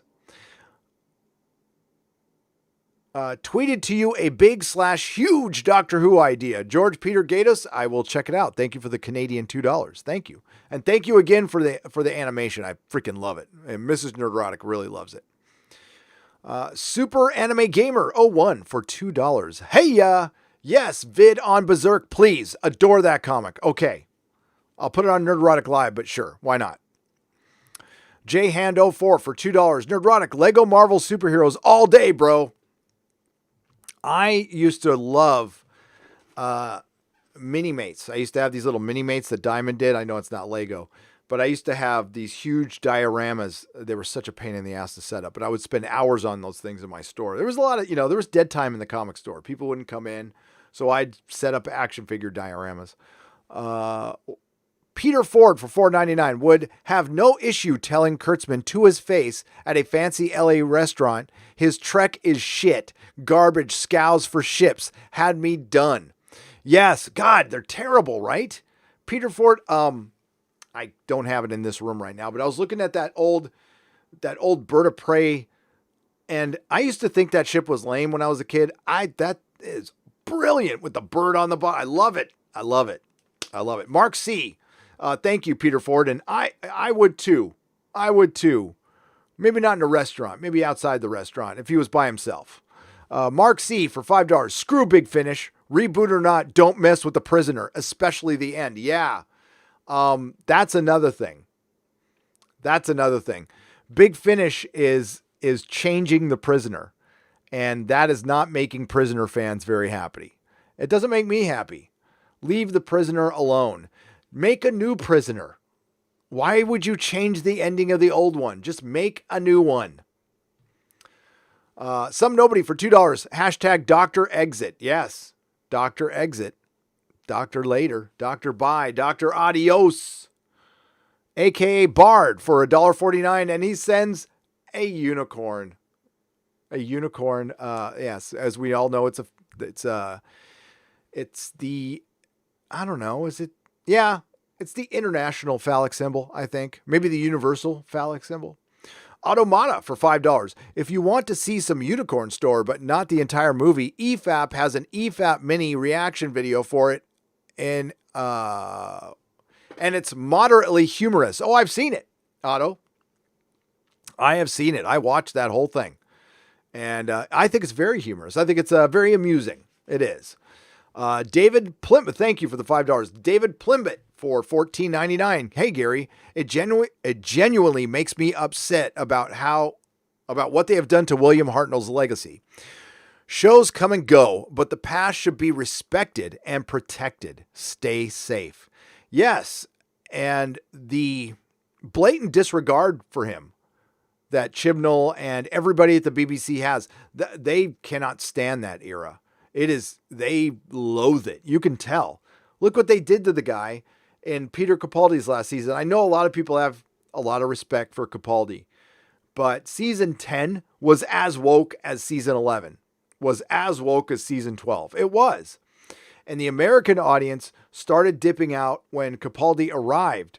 The American audience liked the young, hipper doctor with the younger companion. Sorry, we're Americans. We're kind of basic in that way, but you know what? We also cut through the bullshit. That's what we liked, and that's what everybody else liked too. Capaldi was good in the beginning, but Moffat got completely woke towards the end, and that cannot be forgotten. The downhill slide started in season 9, quite frankly, but it got put into overdrive in series 11 and 12. Peace and long life, says Darbo Doodoo Bunky for $2. Thank you, Darbo Doodoo Bunky. A peace and long life to you as well. Warrior 641 for 20 Czechoslovakian dollars said, I'd hit it. I'm sure he's talking about Sarah Michelle Gellar, who we were talking about earlier. I'm going to check up real quick. Yep, I did. Rocky Zodak for $49.99. And it's just got a guy jumping around in some buildings going, woohoo, right on. Thank you, Rocky. I appreciate it. I'm going back up here a little bit. Be right back. Just want to make sure it didn't jump on me. Okay, good. Good.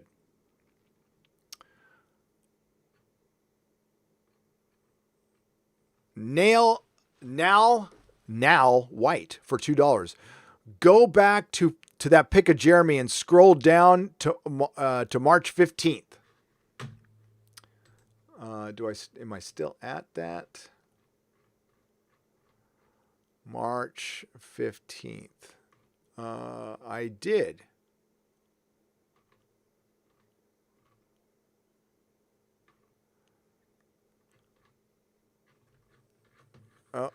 I got to scroll down to March 15th.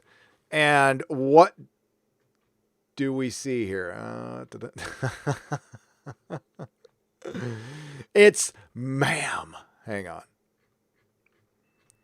We're scrolling down. We're still scrolling down. Why don't you just DM me? Because that is a long ways. I am still scrolling down. And it's still scrolling down. Yeah, that's here. Why don't you DM me? Just shoot me the link via DM. Sorry about that, but yeah, I can't like have a bunch of bunch of silence while I'm scrolling down for a half hour. But now, thank you very much. I'll keep trying to look for it as I continue. Theta Sigma for $10. Gary, in these screwed up times, your live streams and vids have been a great escape from the world that is. You're way better than Doctor Who Cares and Star Trek Discard. Why, thank you, Theta Sigma. I appreciate that. I try to do my best. I want to be much worse than Doctor Who and Star Trek. I want to be laughable compared to them. I want them to be the best thing on TV. And they could be. And that's what's made no sense. I mean, listen, I say it makes no sense, but it makes perfect sense why they did this. They don't give a fuck about making money. They don't care about half their fan base. They don't care. It's very hard to come to terms with somebody who is rich enough to feel good enough that they have a product for sale that they only want to sell to what they think are the right thinking people. It's insanity, but it's a reality. Now, how much longer it's a reality? Probably not much longer. Probably not. You know what? You know what this whole thing has been with the BBC, CBS, Disney, Hollywood? Sheer fucking hubris. I hope they hear that echoing in their fucking head for a long time, because that's exactly what it's been. Thank God. If we got to thank Kurtzman for anything, we got to thank him for the sheer fucking hubris line, because we're going to use that against him for the rest of his life. The Price is Right review for $2. I'm an 89 kid, born during Bush Sr. Old man. Just kidding, bro. Well, yeah, you're young. You're way young. I was 20. 20? No. Yeah, 20. God, you think I could do the maths. I was 20 in 89. I turned 21 in 1991. Yeah. Oh, you're 30. You're not that young. No, just kidding. Bush Sr. A new world order. Borgy Porgy for $5. I can't believe The Walking Dead got better than Doctor Who. STD and STP. Last night's episode was epic. Negan might have finally redeemed himself. Good. I'm glad you guys are liking it. I will never go back to that show. I never go back to that show. I'm sure it's better than that garbage. But yeah, I'm so sick of people in raggy clothes fighting zombies and fighting with trash cans and machetes and guns and plotting against each other and more nihilism. I mean, that's all that thing is nihilism. I just can't do it anymore. But I'm glad you enjoyed it, Porg. Cracklin for $4.99. Have you really not watched the IT Crowd British comedy? One of my favorite shows of all time and on Netflix. Awesome show. Cracklin, I have not seen it. No, I have not seen the IT Crowd. But, I mean, you know, it's not like it's been out there for me to see. It's just because I didn't know about it. Tokyo Gaijin for 500 yen. The Romulans killing themselves in Star Trek Picard episode 8 after seeing STD footage was a stab at us. Yet more disrespect for the fans from Kurtzman and the creatives. Tokyo Gaijin, it's a constant stab at us. It's constant disrespect for us. They hate us, and we are so, we have parked our asses in their head, which is incredible if you think about it. But the live streams, I've always said, because I've heard this, all right, they pay attention to the live streams. They watch the videos, they do. But it's the live streams where they get the real-time data, and that's what stings them the most. Trust me. That's why I do them. Plus, I enjoy the hell out of it. I have a lot of fun. I will be reviewing Picard Episode 9 Wednesday night, 12:15 a.m. Pacific time. So if you're up late or up early, depending on where you are in the world, I will be reviewing it, and it'll stay on the channel. So if you're asleep, you can watch it later. Tracy Wilborn for $2. Fun. I am rewatching Are You Being Served? Oh, that's good. That's good. There you go. Micah Robinson for $4.99. Jody is actually the master, and this run is just one long acid trip. I wish that were true. I'm going to scroll down a little bit to see if I get down to the 15th here. I'm still not to the 15th. Oh, there it is. Is it the Joker one? Do you have the same handle? Hang on. I got to go back up here. Now White for $2. Let me know in the chat. Do you have the same handle as your Twitter? Let's see. I don't see it.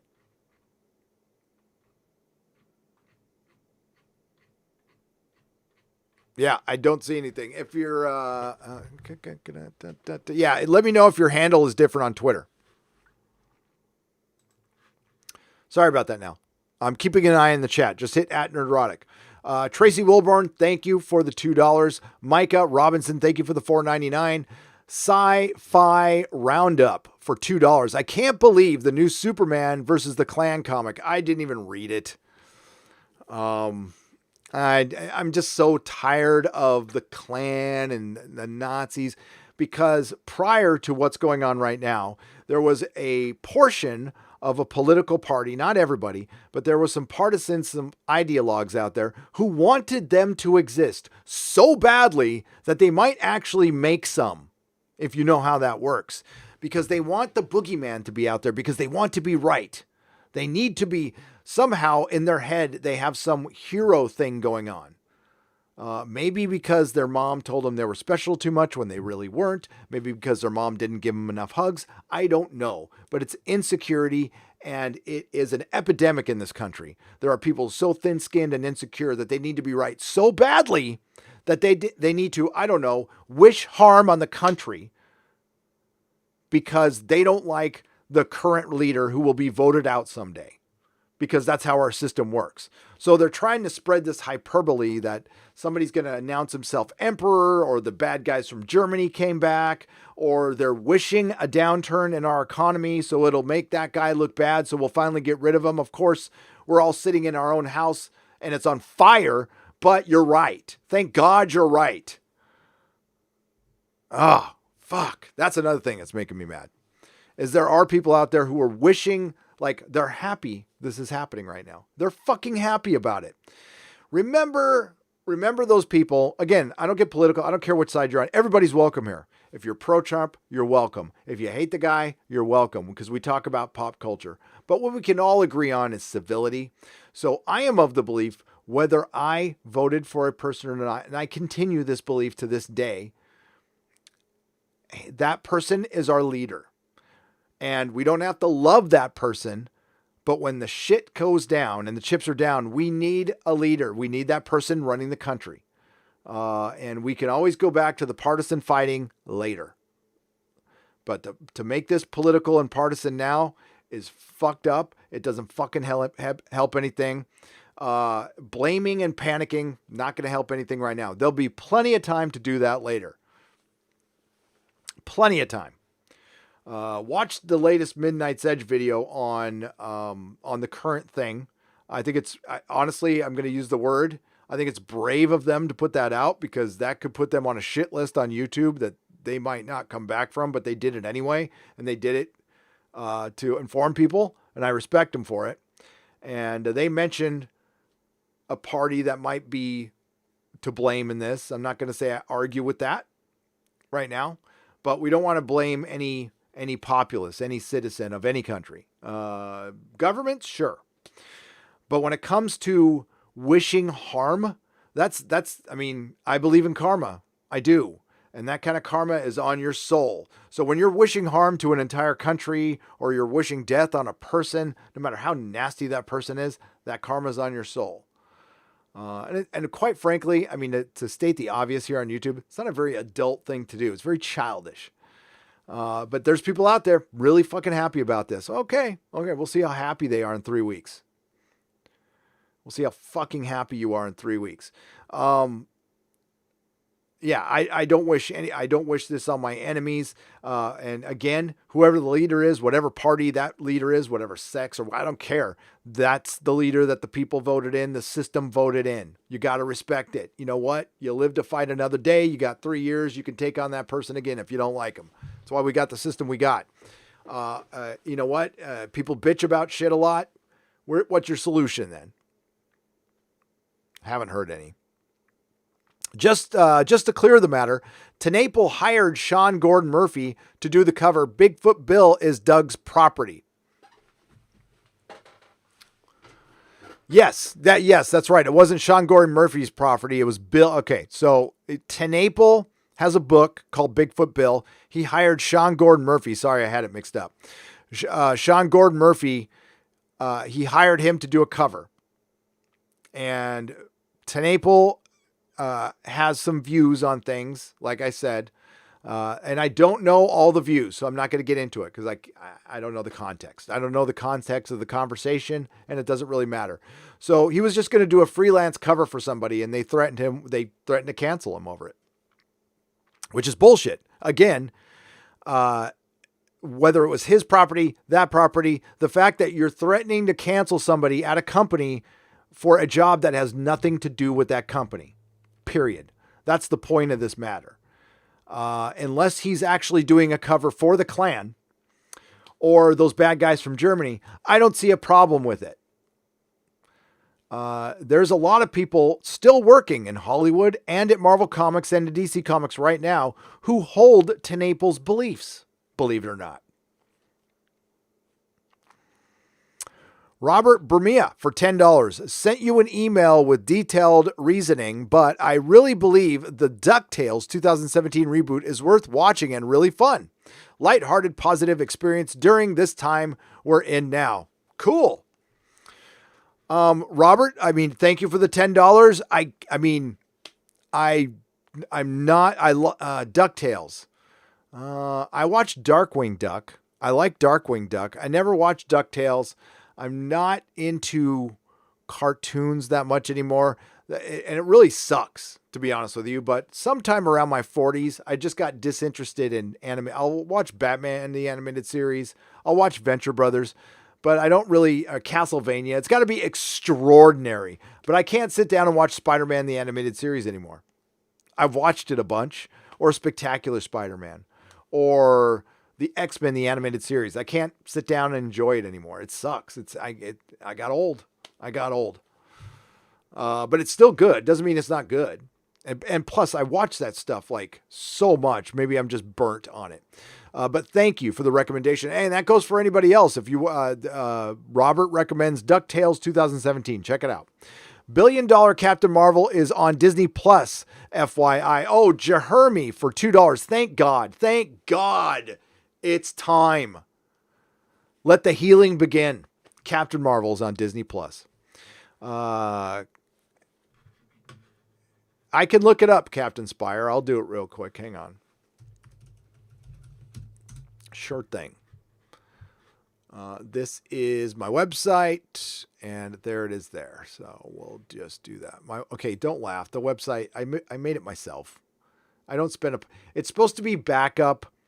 That's where I put all of my content to back it up. And also this is where it goes on iTunes as a podcast, but it's basically there as a backup that everybody there can see. So here we go. And there's the P.O. Box right there. So it is 236 West Portal Avenue, number 9, San Francisco, California, 94127. I also have, I have a BitChute as well. If you guys want to look up, I have a BitChute. That's another backup. I have a DLive, which I won't do. Twitch, I don't know. I'll eventually get over to Twitch. Eventually. I have a Facebook page. I have a Facebook group. I have an Instagram where we give away stuff on Sundays. We have some since we were able to do a couple things. We have a lot of extra stuff to give away. One of the things we have to give away is a Nerdrotic beanie. And instead of the little circle with glasses, it has an alien head with glasses, and it kind of shines. It's pretty cool. It's pretty cool. As a matter of fact, I will show you guys that real quick.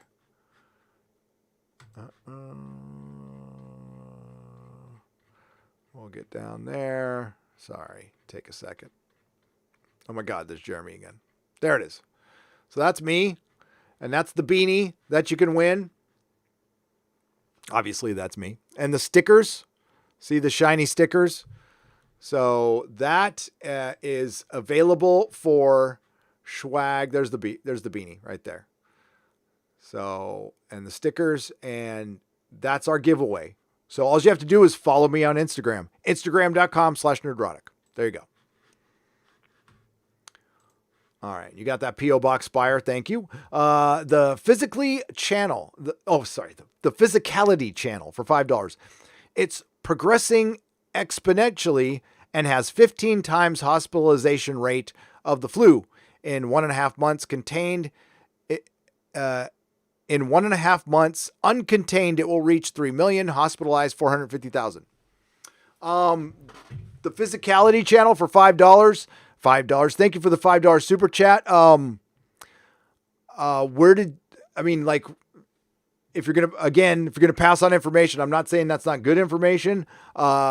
Maybe state where you got the information from.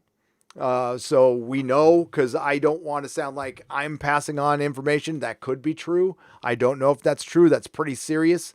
I know that it has, it's very contagious. It's very contagious. But if you want to talk about that stuff more in depth, Physicality channel, we could talk about it on the Exozone on Thursday. It'll be on my channel, 1:30 p.m. Pacific time. But thank you for the super chat, and thank you for passing on the info. But like, maybe, I don't know, put where you got the info from so we know, because I don't know if that's good info or not. And I don't want to be accused of passing on bad info, because there is, right now we're dealing with bots on YouTube, and we're not dealing with actual people. So if somebody or some bot comes across and here's me passing on info, they could strike something down, and I got to be paranoid about it. So yeah, but thanks for the super chat. And yeah, that's pretty serious if that's true. And I'm not saying it isn't. Zuzo's Corner for Canadian 5 pesos. These hacks are like this. They take your favorite toy and go, "Nana, it's mine now." Then proceed to drool on it as they teeth on it. Ruined forever. Yes. Yes, I use this story. And listen, I'm not the only one who's used this story, but I'm a little brother. I had a big sister. And every little brother has gone through this, what I'm about to tell you. I had a toy, and it was a G.I. Joe action figure. One day, my sister decided to get her hair up her butt, and she wanted to play with my G.I. Joe. Why? I don't know. She never wanted to play with G.I. Joes before, but she insisted on playing with my G.I. Joe. I was like, hell no, you're not playing with my G.I. Joe. She went after me. She bitched. She moaned. She complained. She went to mom and dad. Mom and dad made me give G.I. Joe to my sister. My sister got the G.I. Joe and threw it down and walked away because she just wanted to fucking win. That's how my sister was. But I'm sure every little brother has that fucking story. That's what this is. Autumn Mirabilis for $5. Gary, what use are Time Lords now other than a foil? Focus is now timeless people. BBC killed Doctor Who equivalent. Starfleet, we all wanted to be Time Lords. Yes. And Starfleet's being undone. I talk about it in my next video, but Starfleet is being completely undone. So the Time Lords represent the patriarchy. We could not have them in the story anymore, so they had to get rid of them. Now they are a villain. Now they're just a straight up villain. And they used them to cross over with another villain. And then they didn't use them at all. They stood there. Just like Yaz. They just fucking stood there and did shit.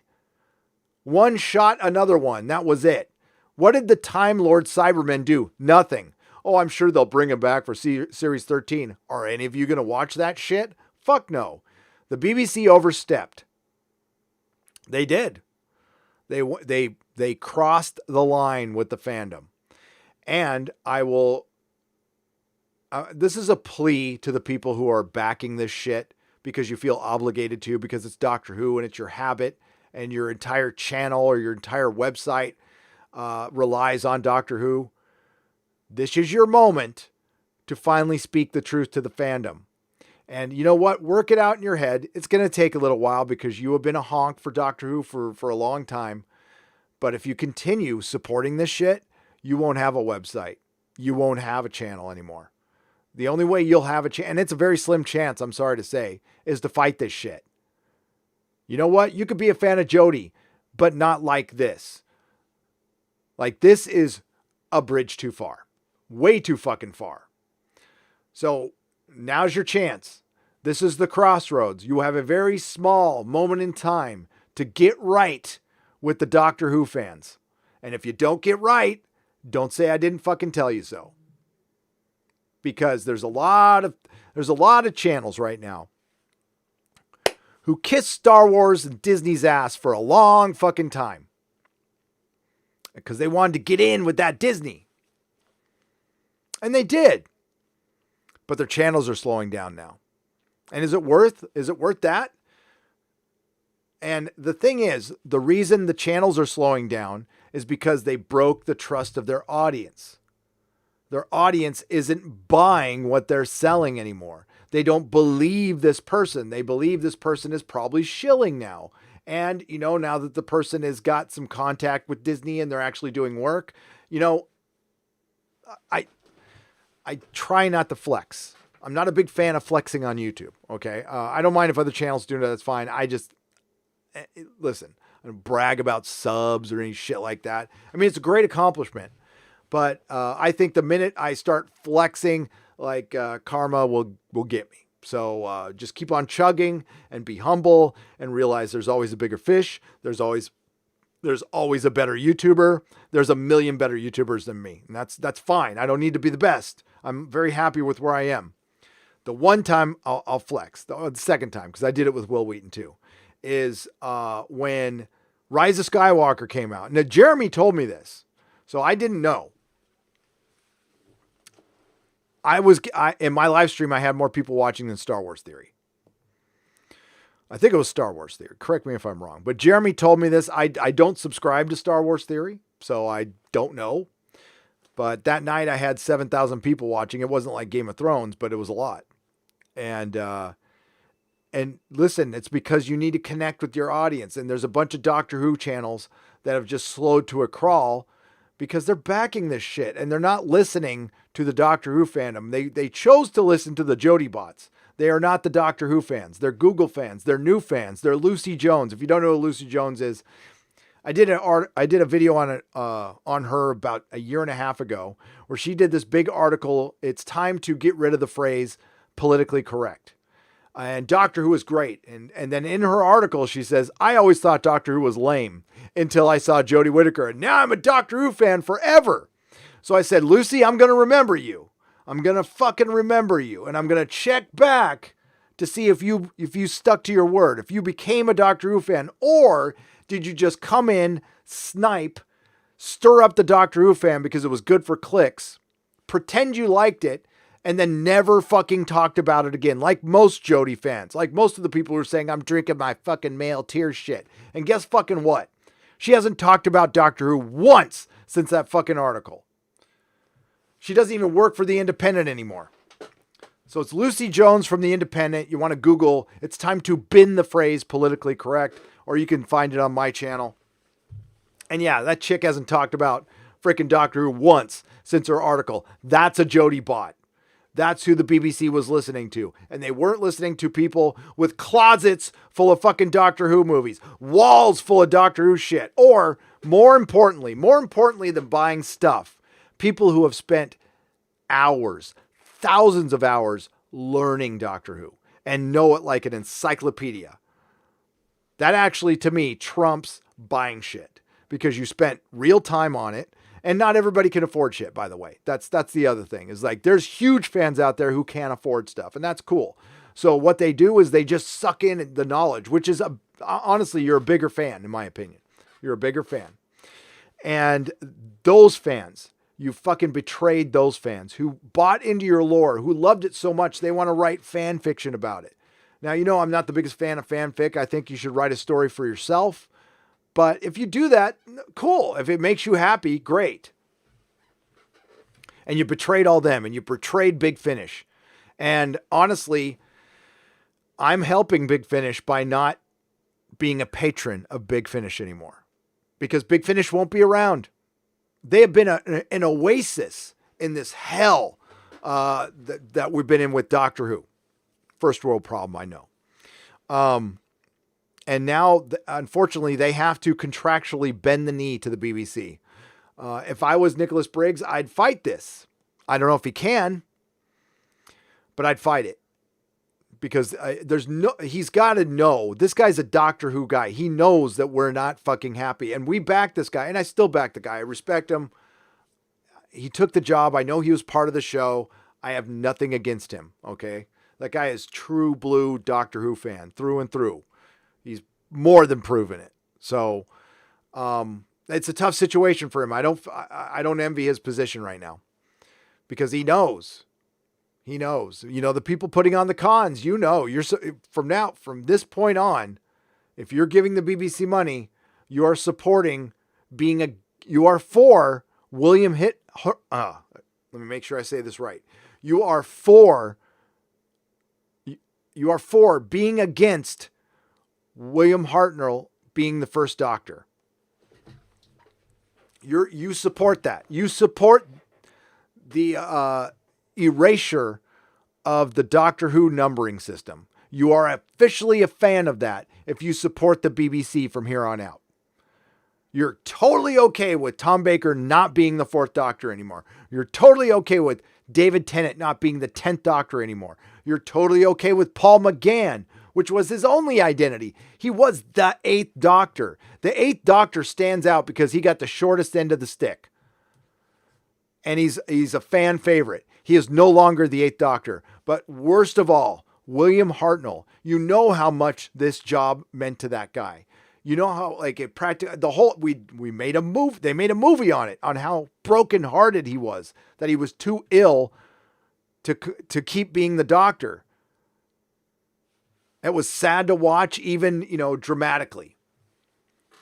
And you took that away from him. You fucking took that away from him. Like, the one thing, I mean, that's what his career wasn't much. He had done, but he was the first Doctor. That was the thing he could hang his hat on. That's the thing his family could be proud of. You took that away from them too.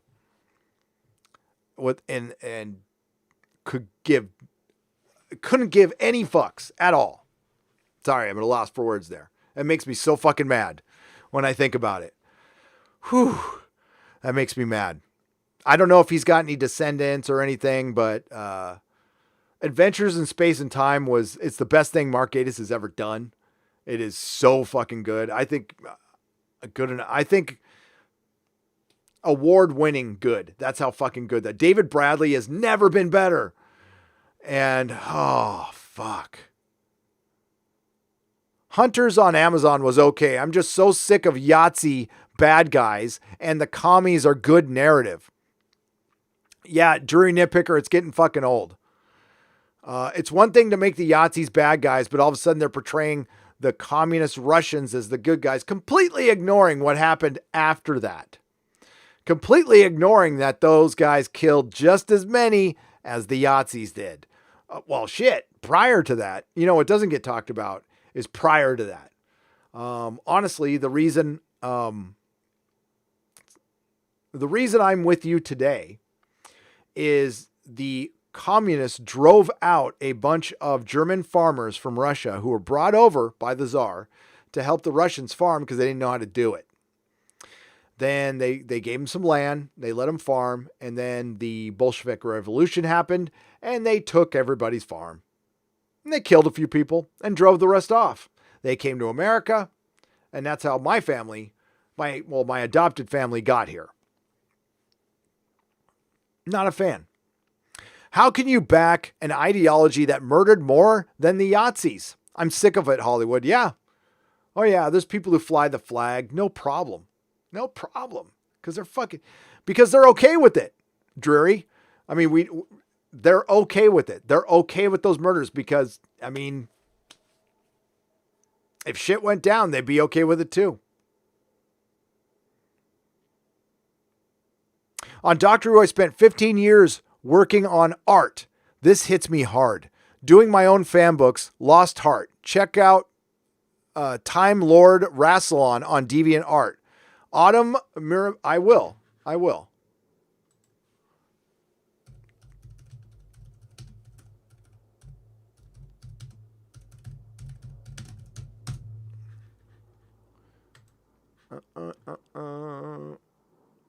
Oh, is that you?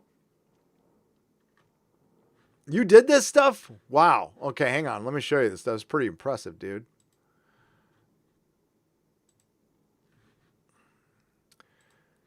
Yeah.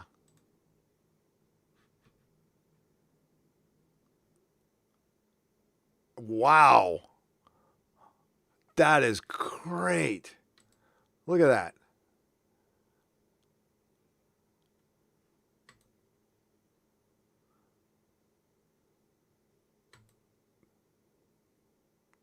For real. That is so cool. I love it. Well done. Well done here. Sorry, I didn't have that centered. My apologies. Let me show you guys real quick.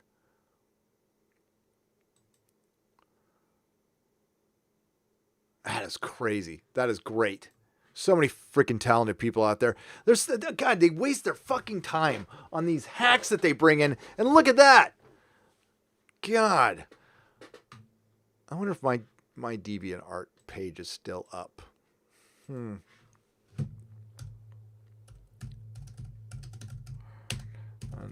Was it Nerdrotic? No.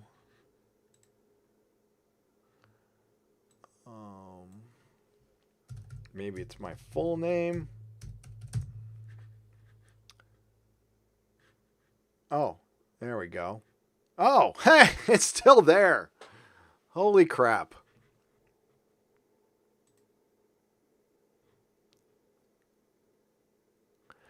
Okay, here's my DeviantArt.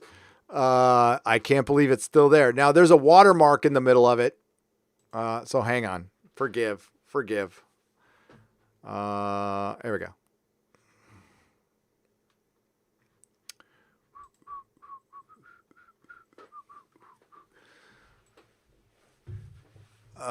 Yeah.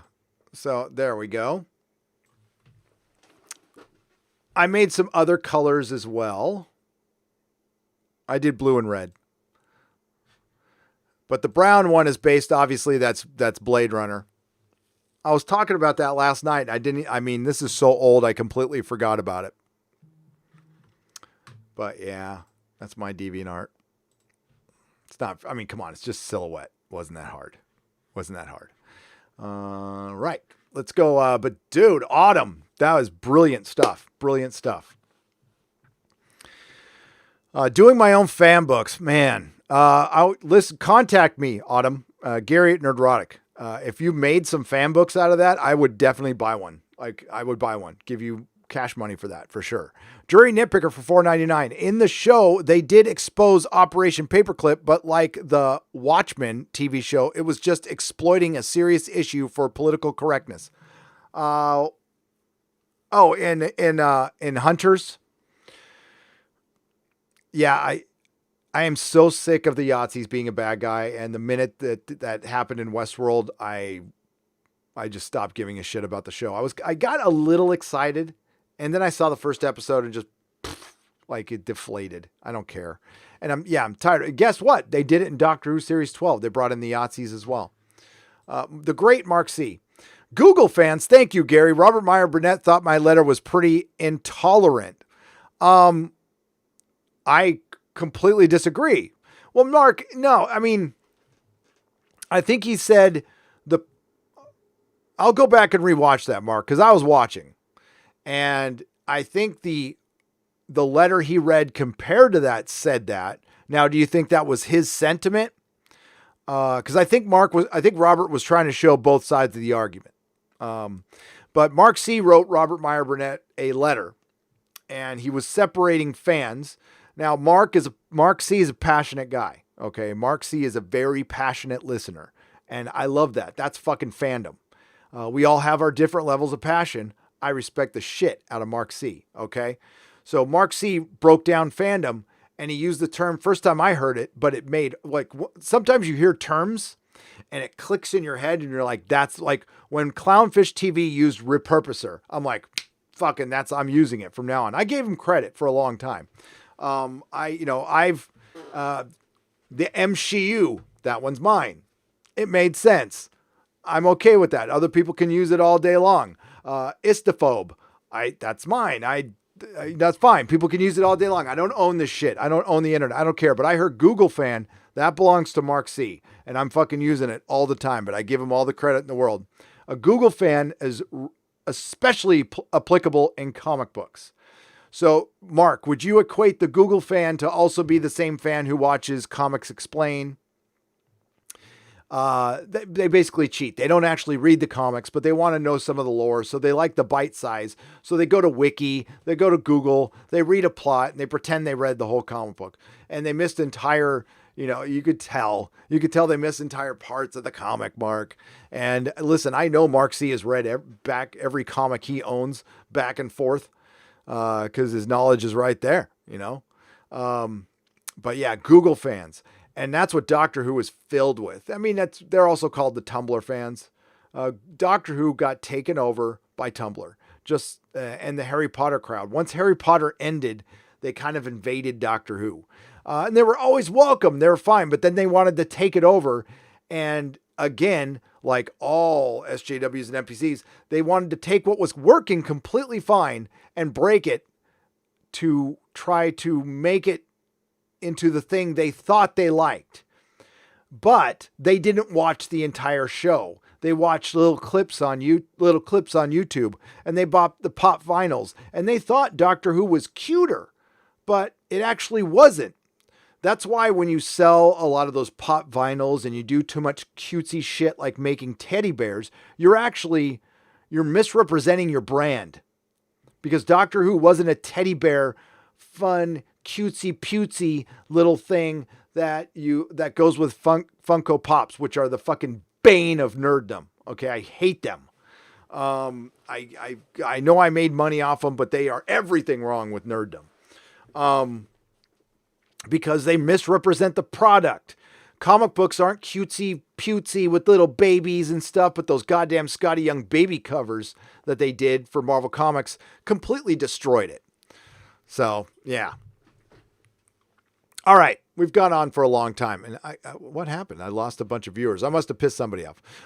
My kids love Doctor Who. My 5-year-old daughter goes to sleep at night, and I hear her singing the theme. I hide the Jodie years from them. They'd be so upset, I guess. Yes, they'd be upset.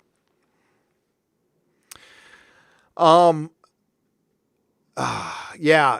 Rube's Good Brain Coffee for $5. I miss watching Doctor Who with my kid. I miss my kid stealing my Doctor Who figures off my wall and out of my bins to play with them. I thought that was great. And he would videotape himself playing. And there is a bunch of videos of little boys playing with their Doctor Who figures that my kid would watch. And he loved them. He loved watching Batman action figures too. And yeah, it's not a show for boys anymore. It's not a show for men anymore. It used to be a show for everybody, but it's been emasculated completely. It's a show for girls. It's a show for women. When they say it's not made for you, they fucking mean it. They mean it. And you're right. It isn't. So we're not going to watch anymore. And we're not going to buy your shit anymore. And you're not going to rely on us anymore. Because fuck you. Hail Gary says, Uncle Salty 71. Hail back to you for $1.99. Gary, you're everything that's awesome about YouTube. Wow. Thank you, Jeff Green. I appreciate it. I appreciate it. I don't know, man. That was a big drop. Did it freaking flip? Or man, maybe we talked about the Yahtzees too much. Gary, most people don't know about the Philadelphia project. Do you think it was stolen Tesla tech? I see a little conspiracy theorist in you. Oh, spec for $20. I am a longtime listener of Art Bell. I have read many conspiracy books. I have read The Philadelphia Experiment. I know a lot about it. I know a lot about Montauk. I know a lot about Area 51. Watch The Exozone. That's why I do a show. I know plenty about that shit. I've been studying it all my life as a hobby. Do I believe in everything? No, but I like it as a hobby. It's very interesting stuff. But I know and it's also great to mine material too. Great stream, Gary. Thank you, Chris Stanley, for $10. I greatly appreciate it. Spec, tune in Thursday. Thank you for the $20. Exozone right here. Yeah. So we are going to wrap it up right there, folks. Thank you, Chris Stanley. Yeah. I looked up. I'm like, where did 600 viewers go? That's like, shit, did I say something wrong? But maybe they just got tired of it. It's still a lot. 2,100 people watching for the whole time is great. And we had 2,600. That is great. The crowds have been great. I appreciate your support. I will do my very best to entertain you and not bring you down. Again,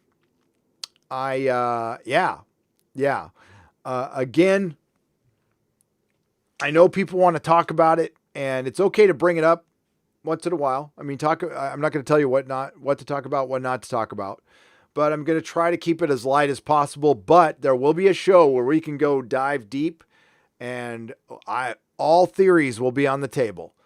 All theories will be allowed we will consider all of them. And that's the Exozone. That'll be this Thursday.